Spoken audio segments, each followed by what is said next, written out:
যত বড় মানুষই হন না কেন, আপনি কি একটি চক্ষু বন্ধ করে চিন্তা করেন না? দুনিয়া থেকে কত মানুষ চলে গেল, সবাইকেই কিন্তু দামি কাপড় খুলে সাদা কাফন দিয়ে পেঁচায়া এরপরে মাটির তৈরি কবরের মধ্যে রেখে আসা হয়। আবার বর্ষাকালে তো মানুষ মারা গেলে আরেক চিত্র দেখবেন, কবর খুঁড়ে আর নিচ থেকে কি উঠে। আরে নরম বিছানা, দামি বিছানা ছাড়া ঘুম হইতো না, সেই কাদার মধ্যে পানির মধ্যেই কিন্তু ঘুমাইতে হবে। আর এই শীতকালে যদি আপনাকে কবরে দেওয়া হয়, এই মাটিতে যখন মানুষ রেখে আসবে, কবরটা বড় সাংঘাতিক জায়গা। একা থাকবেন, সাথী থাকবে না, বাতি থাকবে না, স্ত্রী নাই, সন্তান নাই, ছেলে মেয়ে নাই, কেউ নাই। যাদেরকে তো আদর দিয়েছেন, মহব্বত করেছেন, তারাই কিন্তু খাটিয়ায় বহন করে কবরে রেখে আসবে। মাঝে মাঝে কেউ মারা গেলে আপনি মাঝে মাঝে কবরে নেমে তারপর লাশ শোয়ায়েন, তাহলে দেখবেন হেদায়াতের নূর হয়তো অন্তরে আসতে পারে। আমি বহু মানুষকে কবরে শোয়াইছি, আর কবরে যখন রাখবেন কলিজাটা কিন্তু মুচুর দিয়ে উঠে। কি সাংঘাতিক জায়গা! ডানে বামে সব দিকে পিঁপড়া, পোকামাকড়। কবরে রেখে দেওয়ার পরে যখন উপরে বাঁশের ছাউনি দিয়ে দেওয়া হয়, তারপরে যখন আস্তে আস্তে মাটি দেওয়া শুরু হয়, কবরের অন্ধকার বাড়তে থাকে না কমতে থাকে। কবরটা কিন্তু বড় সাংঘাতিক জায়গা। ওই কবরকে ভয় করুন, মানুষের উপরে আর অবিচার করবেন না, জুলুম করবেন না। যদি আপনি জুলুম করেন, নবীজি বলেছেন ইত্তাকুজ জুলম, জুলুম থেকে বিরত হও, ফা ইন্নাজ জুলমা জুলুমাতুন ইয়াউমাল কিয়ামাহ। জুলুমের পরিণাম কিন্তু ভয়াবহ অন্ধকার হবে বলেছেন মুহাম্মদ সাল্লাল্লাহু আলাইহি ওয়াসাল্লাম। কবরটা এমনি অন্ধকার, কবরে কিন্তু বাতি নাই, সাথী নাই। এই যে এখন রাতের বেলা যদি সবগুলো লাইট অপারেটর বন্ধ করে দেয়, এই জায়গাটাও কিন্তু অন্ধকার হয়ে যাবে। এই জায়গা কি আর অন্ধকার, কবর হলো তার চাইতে আরো বেশি অন্ধকার। ওই কবরে কোনো বাতি থাকবে না, সাথীও থাকবে না। আপনি যদি মানুষের উপর জুলুম করে যান, কবরটা কিন্তু আরো অন্ধকার হয়ে যাবে। কবরটা জাহান্নামের গর্তে পরিণত হয়ে যাবে। মানুষের মধ্যে ন্যায় বিচার করে যান, দেখবেন আপনার এই ন্যায় বিচার, নেক আমল কবরে আলো হয়ে যাবে। কবরটাকে আপনার জন্য জান্নাতের বাগান বানিয়ে দিবেন কে? আসতে বলবেন না, আরেকটু জোরে বলেন কে? এই জন্য আমরা মানুষের উপরে কখনো অবিচার করব, ন্যায়ের পথে চলবো, হক কথা বলবো। হক কথা এখন আমরা অনেক হুজুররাই বলতে পারি না। এক হুজুর চাকরি পাইছে নতুন মসজিদে, ঘটনা কি বলবো। এখন হুজুর খুব সুন্দর নোট করেছে, সুদের বিরুদ্ধে ওয়াজ করবে। সুদের বিরুদ্ধে ওয়াজ শুরু করছে, কিছুক্ষণ পর সভাপতি কাশি দিছে। হুজুর বুঝছে ওয়াজ কিন্তু কমন পড়ে গেছে, এখানে আর সুদের ওয়াজ হবে। শুরু করছে আবার সুদের ওয়াজ বদলাইয়া ঘুষের ওয়াজ। এবার সেক্রেটারি কাশি মারছে। হুজুর বুঝছে এই ওয়াজটাও কিন্তু কমন পড়ছে। এবার ঘুষের ওয়াজ বাদ দিয়া কয় আজকে চাঁদাবাজির ওয়াজ করবো, শুরু করছে চাঁদাবাজির ওয়াজ। কিছুক্ষণ পর কেশিয়ার বলে, এখানেও দেখি উহু উহু শুরু হয়েছে। এরকম কাশি শুরু হয়েছে। হুজুর বলে ওয়া আখির দাওয়ানা আলহামদুলিল্লাহি রাব্বিল। এরকম অনেকে মসজিদ কমিটির লোকের ভয়ে হক কথা বলেন, আছে? আরে ভাই, আপনি যদি কারো ভয়ে হক কথা বলতে না পারেন, ইমামতির মতো ওই সম্মানের জায়গায় ছেড়ে দিয়ে আপনি মাটি খেটে ভাত খান, এটা আপনার জন্য সম্মানের হবে।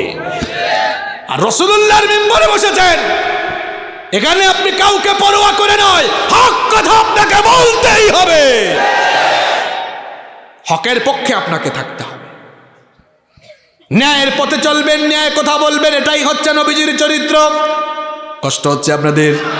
নাম্বার 5, আমার নবীর 5 নাম্বার চারিত্রিক গুণাবলী বলছি। আমার নবী ছিলেন একজন বিনয়ী মানুষ। তিনি কষ্ট পেয়েছেন কিন্তু জীবনে কাউকে কষ্ট দেন, দুঃখ পেয়েছেন কিন্তু কাউকে কখনো দুঃখ দেন। মানুষের সঙ্গে সুন্দর ভাষায় কথা বলতেন, সুন্দর আচরণ করতেন। এখন আমরা দেখা যায় কর্কশ ভাষায় মানুষের সঙ্গে কথা বলি, আঘাত দিয়ে কথা বলি, প্রতিবেশীর হক আমরা নষ্ট করি। নবীজি প্রতিবেশীর কাছ থেকে কষ্ট পেয়েছেন কিন্তু প্রতিবেশীকে কষ্ট দেন। আমরা এখন প্রতিবেশীর কথা বাদ দিলাম, আমরা সন্তান হয়ে নিজের মা বাবার উপরে অনেক সময় জুলুম করে বসি। অথচ আমার নবীর চরিত্রটা কেমন ছিল শুনেন। নবীজি তো জন্মের আগেই বাবা হারিয়েছেন, 6 বছর বয়সে মাকেও হারিয়ে ফেলেছেন। নবীজির দুধমা হালিমাতুস সাদিয়ার প্রতি নবীজির কত সম্মান ছিল শুনেন। নবীজি একবার সাহাবীদের সঙ্গে এক জায়গায় মাংস বন্টন করছেন, ঠিক সেই সময় একজন বৃদ্ধা মহিলা নবীজির দিকে আসতেছেন দেখে নবীজি ওই মহিলাকে রিসিভ করার জন্য এগিয়ে গেলেন। ওই মহিলা বসার জন্য এবার নবীজি তার শাল, তার চাদর মোবারক খুলে বিছিয়ে দিলেন। এই কাণ্ড দেখে সাহাবারা অবাক হয়ে গেলেন। এ কোন ব্যক্তি আসলো যার জন্য নবীজি নিজে তার চাদর মোবারক বিছায়া দিলেন। নবীজি কথোপকথন শেষ করে আসার পর সাহাবীরা জানতে চাইলেন, ওগো আল্লাহর নবী, বুঝলাম না কার সম্মানে নবীজি এগিয়ে গেলেন, আবার কার সম্মানে নবীজি তার চাদর মোবারক বসার জন্য বিছিয়ে দিলেন। নবীজি বললেন, সাহাবীরা, যার জন্য এগিয়ে গেলাম আর যার জন্য চাদর বিছিয়ে দিলাম সে দুনিয়ার সাধারণ কোনো মানুষ নয়। আমি তো দুনিয়াতে আসার পরে আমার মায়ের কোলে কাকে চড়ে বড় হওয়ার কিসমত বেশি দিন হয় নাই। যেই মহিলার কোলে কাকে চড়ে আর যেই মহিলার দুধ পান করে আমি বেড়ে উঠেছি, ইনি হচ্ছেন আমার দুধমা হালিমাতুস সাদিয়া। সুবহানাল্লাহ। তো নবীজি তার দুধ মায়ের সাথে এমন সম্মানজনক আচরণ করেছেন, আর আপনি আপনার আপন মায়ের খোঁজ খবর নেন না। ছোট্টবেলার সেই কাহিনী ভুলে গিয়েছেন আপনি। আপনার যখন সামান্য একটু জ্বর হতো, আপনার মা আপনার বাবাকে জানাতো, আপনার ছেলের জ্বর হয়েছে, তাড়াতাড়ি হসপিটালে নিয়ে যান। আরে আপনার বাবা টাকা পয়সা না থাকলেও মানুষের কাছ থেকে ধার করে এনে আপনার চিকিৎসা কিন্তু ঠিক মতো করিয়েছে। আপনি এই অবস্থা ভুলে গিয়েছেন। আজ আপনার বাবা বুড়া মানুষ, অসুস্থ অবস্থায় বিছানায় পড়ে আছে, আপনি ঠিক মতো চিকিৎসা করান না। আপনার মা বুড়ি মানুষ, অসুস্থ, চিকিৎসা করান না। ছোটবেলার সব কথা আপনি ভুলে গিয়েছেন, এমন মুখ খারাপ হয়েছেন। নবীজি বলেছেন, মা বাবার সঙ্গে খেদমত, মা বাবার সঙ্গে উত্তম আচরণ করো, তাদের খেদমত করো। মা বাবার সন্তুষ্টিতে আল্লাহ সন্তুষ্ট, মা বাবার অসন্তুষ্টিতে অসন্তুষ্ট কে? নবীজি বলেছেন, হুমা জান্নাতুকা হুমা নারুকা। এই মা বাবা তোমার জন্য জান্নাত, আবার মা বাবা তোমার জন্য জাহান্নাম। খবরদার আমার যুবক ভাইরা, মা বাবাকে কখনো কষ্ট দিও না। রাগ করে, গলা মোটা করে, চিরকি দিয়ে কথা বলো না। বরং আল্লাহ বলছেন, ওয়াকুল লাহুমা কওলান কারীমা। তোমার মা বাবার সাথে সম্মানজনক ভাষায়, ভদ্র ভাষায়, বিনয়ের সঙ্গে কথা বলো। আদেশটা কার? মা বাবার সঙ্গে ভাষা নরম করে, কণ্ঠ নরম করে কথা বলবেন। চোখ মোটা করে কথা বলবেন না, মাথা নিচু করে সুন্দর করে কথা বলবেন, ভদ্র ভাষায় কথা বলবেন। মা বাবার খেদমত করেন। রাতের বেলা বাবার মাথাটা টিপে দেন, বাবার মাথা টিপে টিপে তাকে ঘুম পাড়ান। এই বাবা, এই মা কিন্তু ছোটবেলায় আপনার মাথায় হাত বোলায় বোলায় ঘুম পাড়িয়েছে। এখন বাবা বৃদ্ধ মানুষ, বুড়া মানুষ, হাত পাটা একটু টিপে দেন, মাথা টিপে দেন, ঘুম পাড়ান। মা বাবার কাপড় চোপড়গুলো মাঝে মাঝে ধুয়ে দেন, মাঝে মাঝে কেন পারলে রেগুলার ধুয়ে দেন। ছোটবেলা আপনার বাবা আর মায়ের কোলে আপনি কত প্রস্রাব পায়খানা করেছেন, কোনোদিন রাগ করছেন? তো এখন আপনি মা বাবা বুড়া হয়ে গিয়েছেন, তাদের কাপড় ধুয়ে দেন। এই যে এখন বাজার থেকে আসতেছেন, শীতের দিনে বাজারে কমলা আছে, কমলা কিনে আনেন। কমলা কিনে এনে ছিলে ছিলে মা বাবার পাশে বসে আদর করে করে খাওয়ায় দেন। দেখবেন মা বাবা খুশি হয়ে যদি একটা মুচকি হাসি দেয়, রে ভাই, আল্লাহর আরশ আপনার উপর খুশি হয়ে যাবে। মা বাবার খেদমত করুন, মা বাবার খেদমত করুন। ঘরের ভেতরে জান্নাত রেখে অন্য জায়গায় জান্নাত তালাশে যাওয়া লাগবে না। নবীজি বলেছেন, তোমার মায়ের পায়ের তলায় আমি তোমার জন্য জান্নাত রেখেছি। সুবহানাল্লাহ। মা বাবা হলো, যুবক ভাইরা শোনো, মা বাবা হলো তোমার জন্য সবচেয়ে বড় পীর। এর চাইতে বড় পীর তোমার জন্য আর নাই। তুমি যে পিসাবের কাছে মুরিদ হইছ, ওই পিসাবের দোয়া তোমার জন্য কবুল হইতেও পারে, নাও হইতে পারে, 50-50। কিন্তু তিনজন দোয়া করলে আল্লাহ ফিরাইয়া দেন না। এক নাম্বার হচ্ছে মুসাফির, মুসাফিরের দোয়া ফিরাইয়া দেন না কে? দুই নাম্বার হচ্ছে মজলুম, মজলুমের দোয়াও ফিরাইয়া দেন না কে? 3 নাম্বার মা বাপরে খুশি করেন। মা বাপ যদি খুশি হয়ে একটা দিন হাত তুলে দেয়, দুনিয়া আখিরাত আপনার উজালা হয়ে যাবে। সন্তানের জন্য মা বাপ যখন আল্লাহর কাছে হাত তুলে, ওই হাত আল্লাহ খালি হাতে ফিরাইয়া দেন না। দুনিয়ায় সম্মান চান, আখিরাতে নাজাত চান, মা বাবার খেদমত করেন, মা বাবার খেদমত করেন, মা বাবার খেদমত করেন। তাদের চেয়ে বড় ওলি আপনার জন্য আর কেউ নাই, ঠিক কি না? পৃথিবীর যে কোনো দেশের, যে কোনো প্রান্তের, যে কোনো জায়গার মানুষই আপনি হন না কেন, নবীজিকে যদি আপনি ভালো না বাসেন, অনুসরণ অনুকরণ না করেন, নবীজিকে যদি আপনার জীবনে আপনি পরিপূর্ণভাবে মেনে না চলেন, দুনিয়াও যাবে, আখিরাতও যাবে। এই জন্য রব্বুল আলামিন কোরআনে কারীমে বললেন, কুল আতিউল্লাহ ওয়ার রাসূল ফাইন তাওয়াল্লাউ ফাইন্নাল্লাহা লা ইউহিব্বুল কাফিরিন। আল্লাহ তাআলা বললেন, ওগো নবী, আপনি বলে দিন, দুনিয়ার মানুষদেরকে আপনি জানিয়ে দিন, তারা যেন আমি আল্লাহর আর আপনার আনুগত্য করে আমাকে এবং আপনাকে যেন মেনে চলে। যারা আমি আল্লাহ এবং আপনার আনুগত্য করবে না, তারা যেন জেনে রাখে আল্লাহ কোনো অস্বীকারী সম্প্রদায়কে পছন্দ করেন না। যারা আপনাকে মানবে না, দুনিয়া বরবাদ হবে, আখিরাত বরবাদ হয়ে যাবে। বরং যারা আমি আল্লাহর রহমত চায়, আমি আল্লাহর কাছ থেকে যারা মাগফিরাত চায়, তাদের জন্য করণীয় হলো আপনাকে ভালোবাসা এবং আপনার অনুসরণ আর অনুকরণ করা। এই জন্য রব্বুল আলামিন কোরআনুল কারীমের 3 নম্বর সূরা আলে ইমরানের 31 নম্বর আয়াতের মধ্যে বললেন, কুল ইন কুনতুম তুহিব্বুনাল্লাহ ফাত্তাবিউনি ইউহিব্বুকুমুল্লাহু ওয়া ইয়াগফির লাকুম যুনুবাকুম ওয়াল্লাহু গফুরুর রহিম। আল্লাহ তাআলা বললেন, ওগো নবী, আপনি বলে দিন, তোমরা যদি আল্লাহকে ভালোবাসতে চাও, ফাত্তাবিউনি, তাহলে আমাকে অনুসরণ করো, আমাকে অনুকরণ করো, আমাকে ফলো করো। যদি আমাকে অনুসরণ করো, অনুকরণ করো, আমাকে যদি ফলো করো, আল্লাহকে ভালোবাসা লাগবে না, ইউহিব্বুকুমুল্লাহ, আল্লাহ তাআলা নিজেই তোমাদেরকে ভালোবাসবেন। আর আল্লাহ যখন আপনাদেরকে ভালোবাসবেন, তখন জীবনের সব গুনাহগুলো যিনি মাফ করে দিবেন, তিনি কে? এখন যাকে আপনি ফলো করবেন, যাকে আপনি অনুসরণ করবেন, অনুকরণ করবেন, তার চরিত্র তো সুন্দর হওয়া লাগবে, ভালো হওয়া লাগবে। এখন নবীজির চরিত্রের ব্যাপারে আমরা প্রশংসা করা লাগবে না, নবীজির চরিত্রের ব্যাপারে আমার আপনার মন্তব্যে কোনো দরকার নেই, কারণ নবীজির চরিত্রের সার্টিফিকেট, নবীজির চারিত্রিক প্রশংসা যিনি করেছেন স্বয়ং তিনি কে? আমরা অনেক সময় মানুষকে চারিত্রিক সনদ দেই, কিন্তু দেখা যায় মাঝে মাঝে এমন কারবারও হয়, যেই লোক চারিত্রিক সনদ দেয় তার নিজের চরিত্রই ঠিক নাই। এরকম আছে না নাই? কিন্তু দেখেন, নবীজিকে দুনিয়ার সাধারণ কোনো মানুষ চরিত্রের সার্টিফিকেট দেয় নাই, নবীজির চরিত্রের সার্টিফিকেট আরশে আজিম থেকে যিনি দিয়েছেন তিনি কে? কোরআনুল কারীমের 68 নম্বর সূরাতুল কলামের 4 নম্বর আয়াতে রব্বুল আলামিন বললেন, ওয়া ইন্নাকা লাআলা খুলুকিন আযীম। আল্লাহ তাআলা বললেন, নিশ্চয়ই আপনি এক পুত পবিত্র সুমহান আদর্শের উপরে প্রতিষ্ঠিত। বলেন সুবহানাল্লাহ। এমন এক ক্যারেক্টার, এমন এক চরিত্র আমার নবীর। মানবীয় চরিত্রের এমন কোনো দিক বা বিভাগ নেই যেই দিক বা বিভাগের জন্য নবীজিকে ফলো করা যাবে না, এমন কোনো দিক বা বিভাগ নেই। বরং নবীজি হচ্ছেন মানবীয় গুণাবলী, বরং নবীজি হচ্ছেন মানবীয় সমস্ত গুণাবলী সম্পন্ন।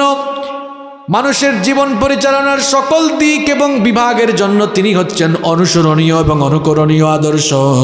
এই জন্য রব্বুল আলামিন কোরআনুল কারীমের 33 নম্বর সূরাতুল আহজাবের 21 নম্বর আয়াতে বললেন, লাকাদ কানা লাকুম ফি রাসূলিল্লাহি উসওয়াতুন হাসানাতুন লিমান কানা ইয়ারজুল্লাহা ওয়াল ইয়াওমাল আখিরা ওয়া যাকারাল্লাহা কাসীরা।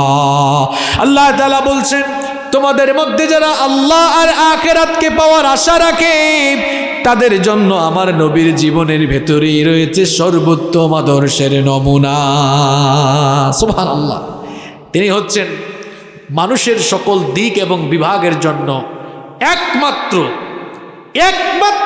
অনুসরণীয় এবং অনুকরণীয় আদর্শ। বলেন সুবহানাল্লাহ। নবী করিম সাল্লাল্লাহু আলাইহি ওয়াসাল্লামের জীবন সমুদ্র নিয়ে আলোচনা করে দুনিয়ার কোনো মানুষ শেষ করতে পারবে না।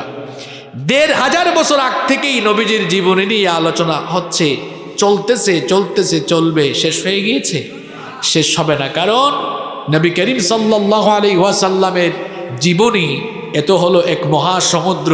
এই মহাসমুদ্রের অতল তলদেশে অবগাহন করা দুনিয়ার কারো দ্বারা সম্ভব নয়। এজন্য নবী করিম সাল্লাল্লাহু আলাইহি ওয়াসাল্লামের গোটা জীবনী নিয়ে এখানে এই ক্ষুদ্র সময়ে স্বল্প সময়ে আলোচনা করা সম্ভব নয়। কিন্তু আমার প্রিয় ভাইয়েরা, এটা যেহেতু কোরআনের মাহফিল আর কোরআন নাজিল হয়েছে নবীজির উপরে, অন্তত নবীজির কিছু চারিত্রিক গুণাবলী যদি আমরা জানতে পারি, যেগুলো আমাদের ব্যক্তি পরিবার সমাজ জীবনে কাজে লাগবে, এগুলো যদি অন্তত আমরা স্বল্প সময়ে জানতে পারি, আমার মনে হয় যে মাহফিলের আয়োজন সফল এবং সার্থক হবে এবং আমাদের এখানে আসা বসা উভয়টি সার্থক হবে, সফল হবে ইনশাআল্লাহ। তাহলে আজ আমরা নবী করিম সাল্লাল্লাহু আলাইহি ওয়াসাল্লামের জীবন সমুদ্র থেকে তার চারিত্রিক মাধুর্যতা থেকে আমরা আজ মাত্র 10টি গুণাবলী, নবীজির 10টি চারিত্রিক গুণাবলীর ব্যাপারে জানব। এমন 10টি চারিত্রিক গুণাবলীর ব্যাপারে জানব, এমন সুন্দর সুন্দর 10টি চারিত্রিক গুণাবলী আপনাদের সামনে তুলে ধরব, যেগুলো আমাদের ব্যক্তি পরিবার এবং সমাজ জীবন সুন্দরকরণে, আমাদের ব্যক্তি পরিবার সমাজ এগুলোকে সুন্দর করে সাজাবার কাজে লাগবে ইনশাআল্লাহ। তাহলে আজকে আমরা নবীজির কয়টা চারিত্রিক গুণাবলী নিয়ে আলোচনা করব?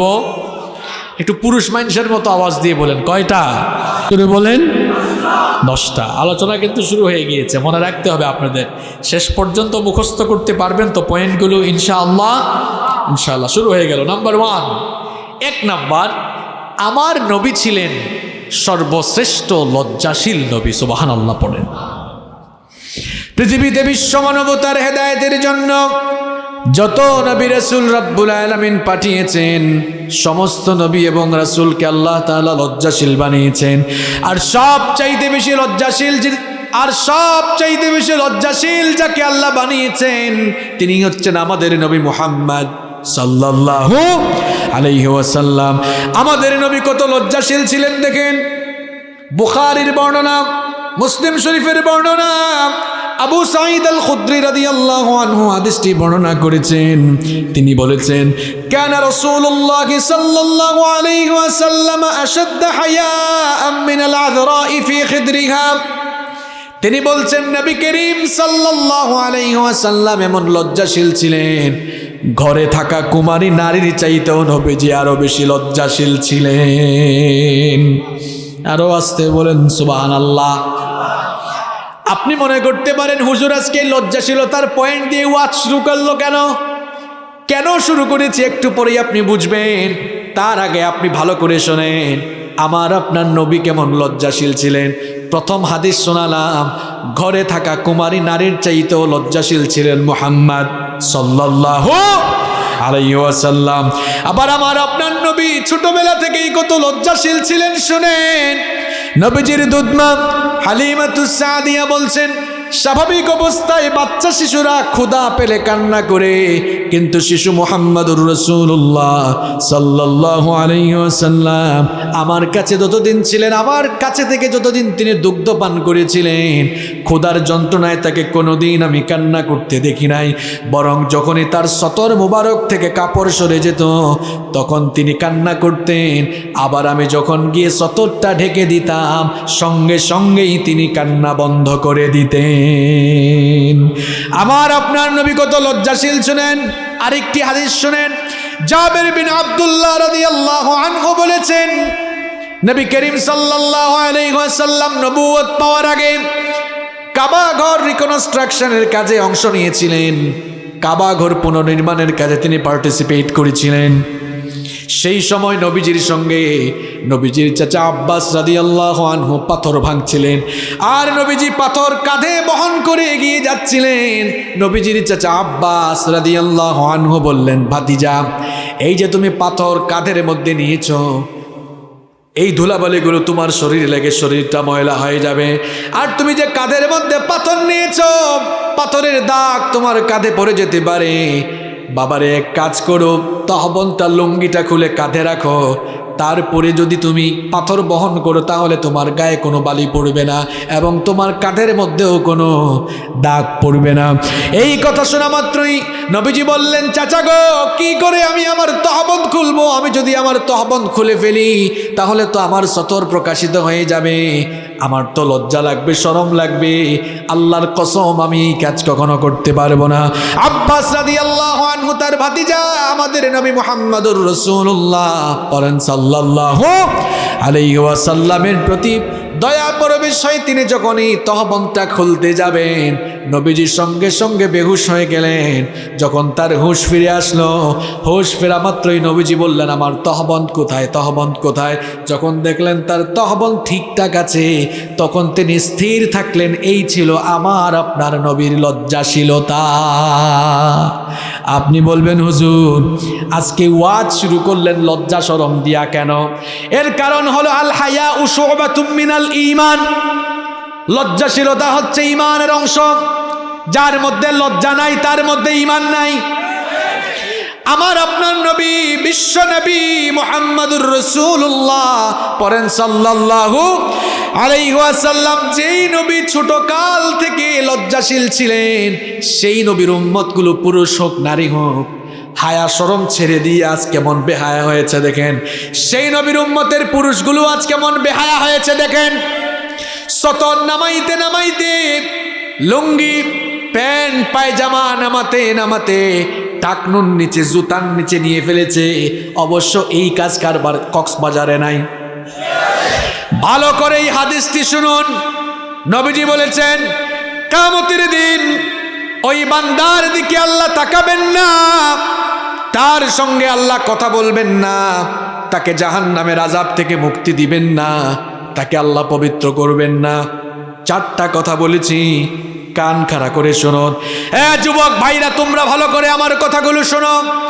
নবীজি বলেছেন, কিয়ামতের দিন ওই লোকটার দিকে আল্লাহ তাকাবেন না, তার সঙ্গে আল্লাহ কথা বলবেন না, তাকে আল্লাহ পবিত্র করবেন না, তাকে আল্লাহ জাহান্নামের আগুন থেকে বাঁচাবেন না, রেহাই দিবেন না। সাহাবীরা বললেন, নবী গো, কার ব্যাপারে আপনি এমন ভয়ঙ্কর কথা বললেন? নবীজি বললেন, যেই পুরুষ তার টাকনুর নিচে কাপড় ঝুলায়। এজন্য আমার বাবাদেরকে বলবো, আমার যুবক ভাইদেরকে বলবো, লুঙ্গি যখন আমরা পরবো, প্যান্ট যখন পরবো, পায়জামা যখন পরবো, টাকনুর উপরে পরবো নাকি আমরা নিচে পরবো? যুবকরা কই, হুজুর টাকনুর উপরে উঠাবো কেমনে? দেখতে তো খ্যাত খ্যাত আনস্মার্ট লাগে। এই যে আমরা জুব্বা পরি, আমার জুব্বা কিন্তু টাকনুর উপরে, পায়জামাও কিন্তু টাকনুর উপরে। দেশ বিদেশে ঘুরি, কোনো মানুষ কখনো বলে না একটা আনস্মার্ট খ্যাত, কোনোদিনও বলে বলে বলে কেউ? মনে রাখবেন, নবীর সুন্নাত মানার ভেতরে স্মার্টনেস আছে, ঠিক কিনা বলেন?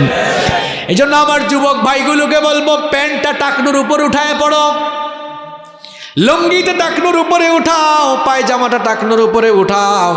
আর যুবকগুলো হায়া চরম কেমনে ছেড়ে দিল দেখেন। যুবকগুলো দেখা যায় কেউ কেউ তো আছে জুতার নিচে কাপড় একেবারে নিয়ে গিয়েছে, কেউ আবার উঠাইতে উঠাইতে এরপরে হাঁটুর উপর উঠাই ফেলছে, হাফ প্যান্ট পরে হাঁটে। এই রকম বেহায়া বেশরম যুবক এই এলাকায় নাই? কি বাবার হাঁটুর উপর কাপড় উঠে গেল কেন? আমার যুবক ভাইদেরকে বলবো, আমার আপনার নবী এমন ছিলেন না। হায়া শরম একটু নিজের মধ্যে পয়দা করো, নিজের কাপড় চোপড় ঠিকঠাক করো। কারণ আল হায়া শুবাতুম মিনাল ঈমান, লজ্জাশীলতা ঈমানের অংশ। লজ্জা শরম ছেড়ে দিও না। লজ্জা শরম ছেড়ে দিয়ে এখন তো মেয়েদের পেছনে পেছনে ঘোরো। মেয়েদের পেছনে পেছনে ঘোরা এটা ইসলামের তরিকা নয়, নবীদের তরিকা নয়। ঘটনাটা একটা মনে পড়ছে, আমি কি বলবো, সব নবীরাই লজ্জাশীল ছিলেন। তুমি যে এখন মেয়েদের পেছনে পেছনে ঘোরো। এবার শোনো, খুব সুন্দর একটা ঘটনা যুবক তোমাকে শোনাই। মুসা নবীর নাম আমরা জানি কি জানি না? এটা নরম নবী না গরম নবী? ফেরাউনের বংশের একটাকে এক থাপ্পড় দিয়ে দুনিয়া থেকে বিদায় করে দিলেন। এখন ফেরাউন যখন মুসা আলাইহিস সালামকে ধরার জন্য অর্ডার দিল, আল্লাহ তাআলা মুসা আলাইহিস সালামকে বললেন, ও মুসা, মিশর থেকে তুমি এখন হিজরত করো। সাইয়েদনা মুসা আলাইহিস সালাম মিশর থেকে হিজরত শুরু করলেন। দৌড়াতে দৌড়াতে পথ চলতে চলতে তিনি মাদায়েনের একটা কুয়ার কাছে চলে গেলেন। শুনতেছেন আপনারা? মাদায়েনের একটা কুয়ার কাছে গেলেন। মাদায়েনের কুয়ার কাছে গিয়ে দেখলেন কিছু লোক তাদের পশুকে পানি পান করাচ্ছে, আর অদূরে দুইটা নারী দুইটা মেয়ে পশুর পাল নিয়ে তারা অসহায়ের মতো দাঁড়িয়ে আছে। এদেরকে দেখে তার মনে দয়া হলো, গিয়ে বললেন, সবাই তো দেখি পশুকে পানি পান করায়, তোমরা এখানে দাঁড়িয়ে আছো কেন? তারা বলল, আমাদের গায়ে তো এত শক্তি নাই, এত ভিড় ঠেলে আমাদের পশুগুলোকে আমরা পানি পান করাতে পারি না। এই জন্য এরা যখন পশুগুলোকে পানি পান করিয়ে চলে যায়, আমরা তারপরে সবার শেষে গিয়ে আমাদের পশুগুলোকে পানি পান করাই। সাইয়েদনা মূসা আলাইহিস সালাম মনে মনে চিন্তা করলেন, দুইটা মেয়ে যদি তারা তাড়াতাড়ি তাদের পশুগুলোকে পানি পান করাতে পারে, তাড়াতাড়ি তারা বাড়ি যেতে পারবে। তিনি বললেন, অসুবিধা নাই, তোমরা দাঁড়াও, আমি তোমাদেরকে সহযোগিতা করছি। মূসা নবীর গায়ে শক্তি কম না বেশি? কেমন শক্তি আপনি বুঝেন না, এক থাপ্পড়েই শেষ। ওই নবী আবার সবাইকে ঠেলে এবার পশুর পালকে পানি পান করালেন। এবার ওই দুই মেয়ে তাড়াতাড়ি বাড়ি ফিরে গেল। দুই মেয়েও ছিল শুআইব আলাইহিস সালাম, তিনিও পয়গাম্বর। শুআইব আলাইহিস সালামের দুই মেয়ে। শুআইব আলাইহিস সালাম বয়সের ভারে নজ্জ হয়ে গিয়েছিলেন। জিজ্ঞেস করলেন, কি ব্যাপার মেয়েরা, প্রত্যেক দিন তো বাড়িতে দেরি করে আসো, আজ কেন এত তাড়াতাড়ি ফিরলে? মেয়েরা ঘটনা শোনারা বলল, এক যুবক কোন জায়গা থেকে জানিয়ে আসছে, আমাদেরকে সহযোগিতা করেছে। যুবকটা বড়, এই যুবকটা আমাদেরকে সহযোগিতা করার কারণে আজকে তাড়াতাড়ি বাড়িতে ফিরতে পেরেছি। শুআইব আলাইহিস সালাম মেয়েদেরকে বললেন, যেহেতু সে তোমাদেরকে সহযোগিতা করেছে, তাকে ডেকে নিয়ে আসো, আমি তাকে পুরস্কৃত করতে চাই। এবার এক মেয়ে চলে গেল। শুআইব আলাইহিস সালামের কথা অনুযায়ী মেয়ে চলে গেল, গিয়ে দেখলো মূসা আলাইহিস সালাম একটি গাছের নিচে বিশ্রাম করছেন। মেয়ে গিয়ে বলল, আমাদের বাবা আপনাকে ডেকেছেন, তিনি আপনাকে পুরস্কৃত করতে চান। মূসা আলাইহিস সালাম এবার বললেন, ঠিক আছে আমি যাব, তবে তুমি আমার সামনে হাঁটবা না। যুবক ভালো করে শোনো, মূসা নবী বললেন, তুমি আমার সামনে হাঁটবা না, পেছনে হাঁটো। কারণ একজন যুবকের সামনে মেয়ে হাঁটলে, বলেন তো দেখি, মেয়ের প্রতি যুবকের আসক্তি কাজ করতে পারে কিনা? এজন্য মূসা নবী দেখেন নবীদের চরিত্র কত পুত পবিত্র, কত সুন্দর। মূসা নবী বললেন, তুমি পেছনে হাঁটো, পেছন থেকে আমাকে রাস্তা বলে দাও, আমি হাঁটতে থাকবো, তুমি আমার পেছনে পেছনে হাঁটবা। মূসা আলাইহিস সালাম এবার শুআইব আলাইহিস সালামের বাড়িতে চলে গেলেন।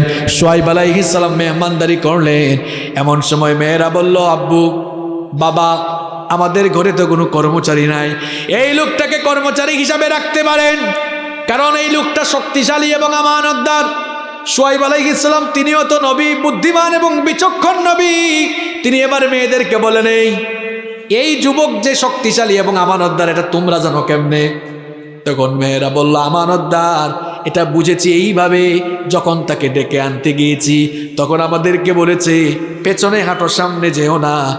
এমন চরিত্র, এটা কোনো সাধারণ মানুষের চরিত্র হতে পারে না। নিঃসন্দেহে এটা অত্যন্ত আমানতদার লোক। আর শক্তিশালী এই জন্য বলেছি, যেই কুয়া থেকে পানি উঠাতে কয়েকজন যুবকের দরকার হয়, এই লোকটা দেখেছি ওই কুয়ার সেই বালতিটা একা টেনে তুলেছে, কুয়ার উপরের ঢাকনাটাও একা ধাক্কা দিয়ে সরিয়ে দিয়েছে। শক্তি কম না বেশি? আর একটু জোরে বলেন, শক্তি কম না বেশি? মূসা আলাইহিস সালামকে এবার শুআইব আলাইহিস সালাম বললেন, ঠিক আছে, আমার বাড়িতেই থাকো, আমার বাড়িতেই থাকো। আর আমানতদারিতা দেখে তিনি এবার তার মেয়েকে তার কাছে বিয়েরও প্রস্তাব দিয়ে দিলেন। সুবহানাল্লাহ পড়েন। ঘটনা কেন শোনালাম? শোনাবার উদ্দেশ্য হলো, যুবক দেখো, মেয়েদের পেছনে পেছনে যে হাঁটো, এটা ইসলামের তরিকা? মেয়েদেরকে রাস্তায় নিরাপদে চলতে দাও, সামর্থ্য থাকলে তাড়াতাড়ি বিয়ে করে ফেলো, নিজের চরিত্র নষ্ট করো না, নিজের ক্যারিয়ারটাকে ধ্বংসের দিকে ঠেলে দিও না, নিজের চরিত্র গঠন করো সাইয়েদনা ইউসুফ আলাইহিস সালামের মতো, যাকে আল্লাহ তাআলা এই দুনিয়ার অর্ধেক রূপ সৌন্দর্য দিয়েছিলেন, যাকে দেখে মিশরের সেই যুগের সুন্দরী নারীরা ফল কাটতে গিয়ে নিজেদের আঙ্গুলগুলো কেটে ফেলে দিয়েছিল। আল্লাহু আকবার।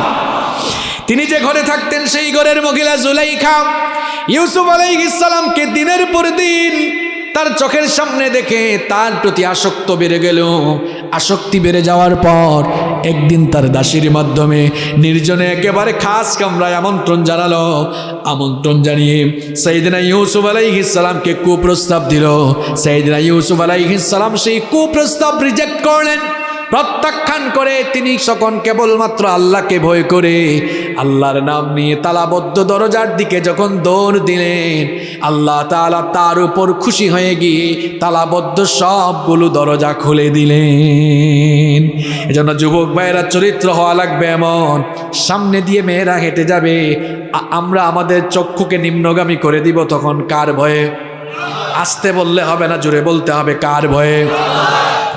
এই বয়সে যদি নিজের চরিত্রের হেফাজত করতে পারে যুবক, বুখারীর হাদিস শোনাচ্ছি, নবীজি বলেছেন মাইয়াতমাল্লি মা বাইনা লাহিয়াইহি ওয়া রিজলাইহি আতমানু লাহুল জান্নাহ। নবীজি বলেছেন যেই ব্যক্তি তার দু চুয়ালের মধ্যবর্তী জায়গা অর্থাৎ জিহবা এবং দু উরুর মধ্যবর্তী জায়গা অর্থাৎ লজ্জাস্থান, যেই ব্যক্তি তার লজ্জাস্থানের সতীত্বের অর্থাৎ চরিত্রের জিম্মাদারি গ্রহণ করবে, নবীজি বলেছেন কাল কিয়ামতের দিন আমি তার জন্য নিজেই জান্নাতের জিম্মাদার হয়ে যাব। এই জন্য লজ্জাশীলতাকে নিজের সঙ্গী বানাতে হবে, লজ্জাশীল হয়ে দুনিয়ায় চলতে হবে। রাজি আছেন? মহিলা প্যান্ডেলে তো মনে হয় আছে না? আমার মা বোনরাও আজ হায়া শরম ছেড়ে দিয়া বুরখা ছেড়ে দিয়েছে। বুরখা ছেড়ে দিয়া দেখা যাচ্ছে খালি, এবার দেখা যাচ্ছে বুরখা ছাড়া ঘর থেকে বের হয়েছে। পর্দার এই বিধানটা মোল্লার না আল্লাহর? আসতে বললে হবে না, পর্দার বিধানটা মোল্লার দেওয়া না আল্লাহর দেওয়া। আল্লাহ বলেছেন নারীরা বোরখা পরিধান করে এমন একটা ওড়না গায়ে দিবে যা তার চেহারাকে আবৃত করে দিয়ে বক্ষদেশ পর্যন্ত আবৃত করে দিবে। এই বিধানটা কার? কিন্তু নারীরা এখন বোরখা ছেড়ে দিয়েছে। আবার কেউ কেউ বোরখা পরিধান করলেও টাইট ফিট বোরখা, আকর্ষণীয় বিভিন্ন কালারের বোরখা পরে আছে না নাই? এখন বোরখার বিধান, পর্দার বিধান হয়েছে সৌন্দর্য ঢেকে রাখার জন্য। বোরখাই যদি সৌন্দর্যের কারণ বা অ্যাট্রাকশনের কারণ হয়ে দাঁড়ায়, এই বোরখা আর পরার কি দরকার? আপনারাও তো অনেক সময় আপনাদের ঘরের বউকে, মা বোনকে পর্দা করান না, বোরখা পরান না, আছে না নাই? এই কক্সবাজারে এগুলা নাই? এক ভাই তার বউকে বোরখা টোরখা ছাড়া নিয়ে বের হয়েছে। ছোট ভাই একটা কয়, ভাইয়া ভাবিকে এমনি নিয়ে বের হয়েছেন কেন, বোরখা টোরখা নাই? কয় তোর ভাবি কত সুন্দর এটা আমি না জানি? এলাকার মানুষ তো জানে না, এলাকার মানুষের একটা হক আছে না? নিজের বুয়ে সব কিছু এলাকার মানুষ দেখাইয়া, এলাকার মানুষের হক এরকম কক্সবাজার এই এলাকায় আদায় টাদায় করে কেউ? হ্যাঁ, করে না।